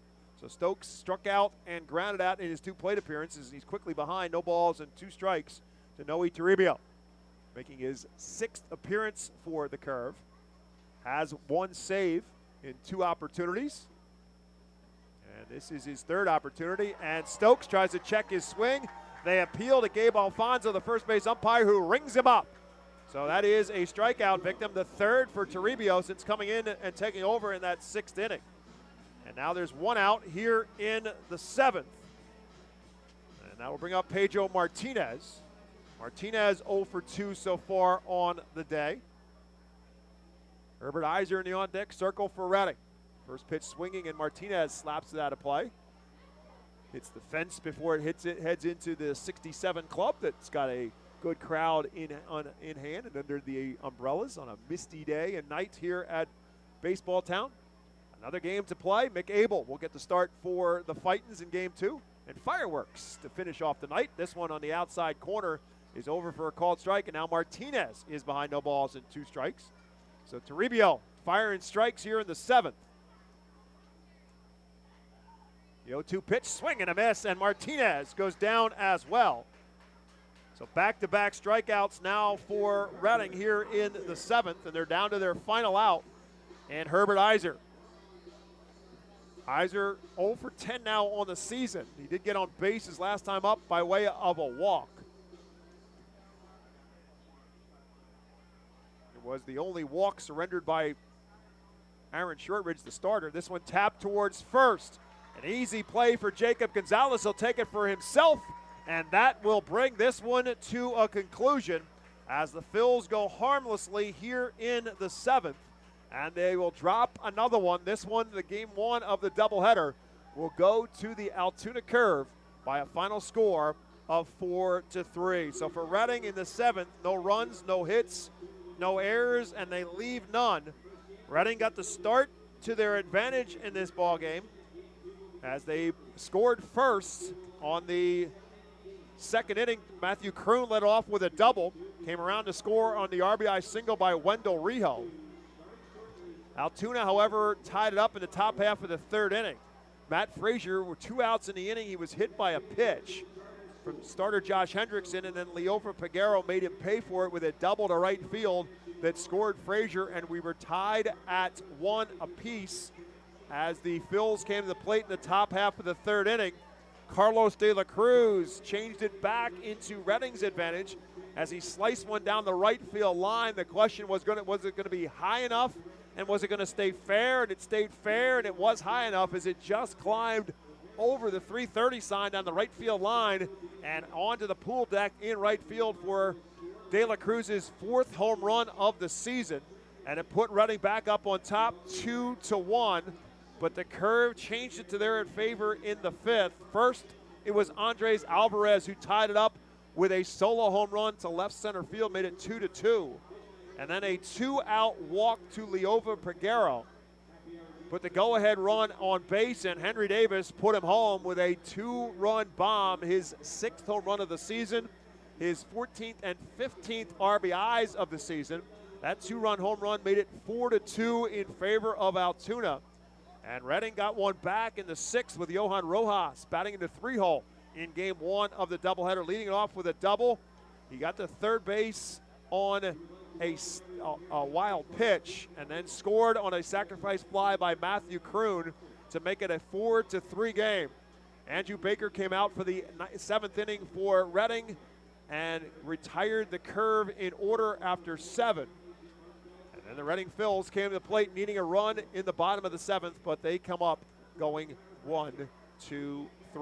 So for Altoona, 4 runs on 7 hits. They did not commit an error. They left 5. For Reading, 3 runs on 4 hits. They too did not commit an error, and they left 3 men on base. Altoona moves to 10-8 now on the season. Reading falls to 5-14. Again, game 2 of our doubleheader will come your way in about a half an hour, give or take. Mick Abel due to start for the Phils, number 2 prospect in the Philadelphia Phillies organization, and he will face knuckleballer Matt Eckelman on the mound for the Curves. That'll be game 2 of our doubleheader here in Baseball Town. That will do it for our first game broadcast. Again, unfortunately for the Reading Fightin' Phils, they get a lead, but they cannot keep it, and they cannot get it back as well as Altoona comes up with the W. For the Altoona Curve and the Reading Fightin' Phils, again, the win for the Curve puts them at 10-8. Reading falls now to 5-14 on the year. That'll do it for our Game 1 broadcast. Again, along for my colleague Jake Starr, my name is Bob McCool. Thank you for listening to the Reading Fightin' Phils radio network and, of course, watching us as well on MILBTV.com. So we'll take a timeout. We'll leave the stream open for you. We'll be back at approximately 7:15 for the start of game number 2. Thanks for listening, everyone. Hope you'll do so again in about 30 minutes.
Good evening, everyone, and welcome or welcome back, depending upon your perspective, to FirstEnergy Stadium in Baseball Town Game 2 of a doubleheader here for the Reading Fightin' Phils. Unfortunately, the Phils dropped Game 1 by a final score of 4-3. They're now 5-14 on the season. They take on the Altoona Curve, who are 10-8. Alongside Jake Starr, my name is Bob McCool, and for us, it's time for us to take a look at our starting lineup for the Altoona Curve, presented to you by Golden Oaks Landscaping. Leover Peguero back in leadoff spot. He's at shortstop in Game 2.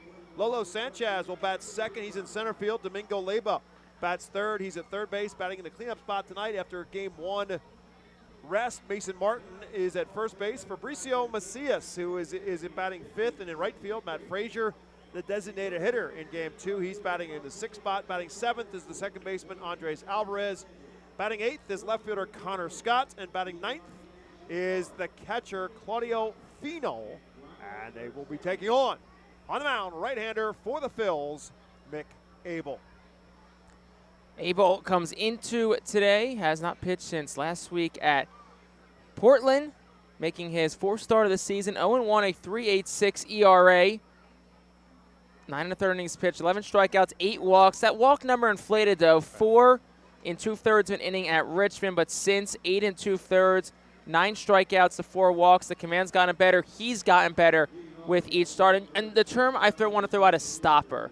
This is a game where you need somebody to be a stopper, and Mick Abel, I think, can be that guy tonight. Phils won Game 1 of this series, and now they've lost 3 in a row. And that is Mick Abel's job right now, is to stop the losing streak.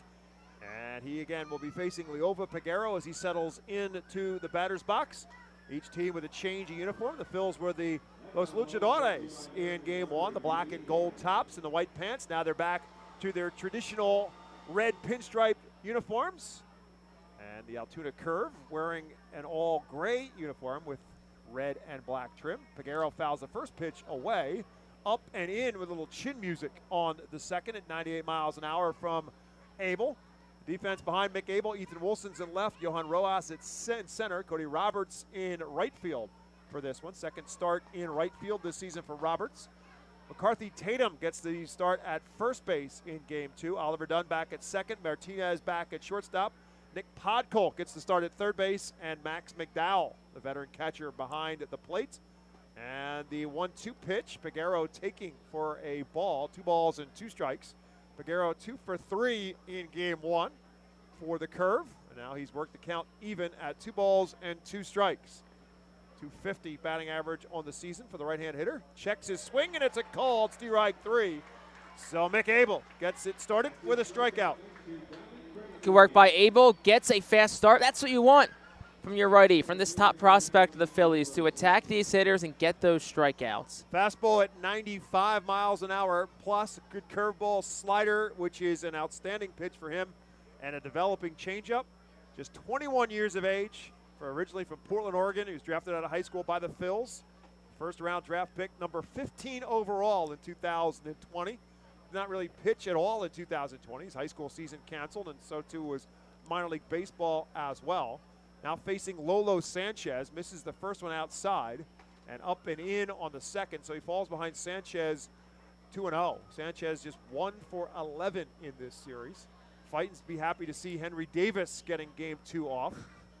He hit a 2-run home run that proved out to be the great game winner in the first. Sanchez swings through the 2-0 pitch, and now it's 2 balls and a strike. See Sanchez calls time, steps out, just tries to recollect himself after that first one. Henry Davis with 3 home runs in this series, and he didn't play in Game 1, and he's not scheduled to play in Game 2. He fouls this one away, does Lolo Sanchez, and so after behind at 2-0, Mick Abel has worked it back to a 2 balls and 2 strike count.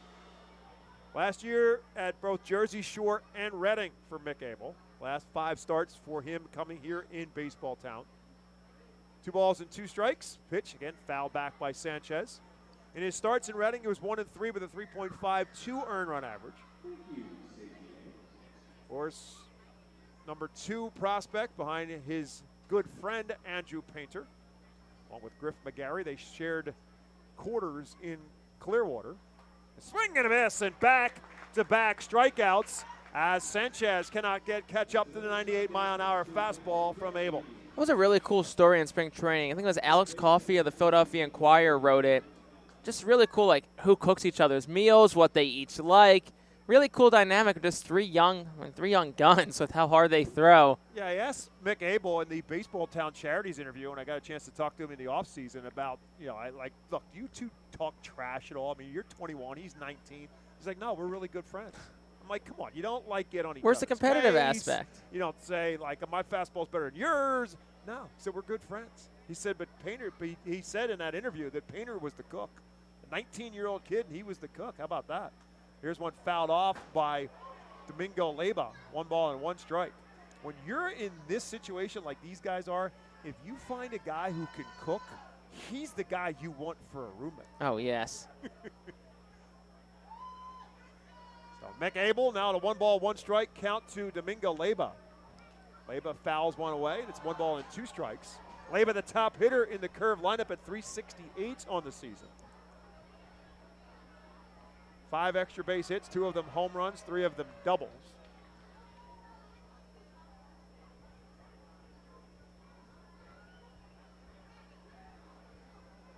One ball and 2 strikes. Tapped weakly back to the mound. Abel will scoop it. He'll toss it and get the out for a 1-2-3 top half for the curve.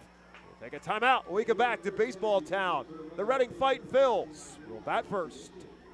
Gear up for Fightin' Phils season. Visit the Brentwood Industries Fightin' Phils team store at FirstEnergy Stadium or check out our online store 24 hours a day, 7 days a week at rphils.com/shop. We have a wide variety of Fightin' Phils hats, t-shirts, kids apparel, and more. Looking for something new? Check out our latest selections of Los Luchadores de Reading and Reading hot dogs gear, plus throwback black R-Train R-Phils attire. Root for your Fightins in style. Stop by the Brentwood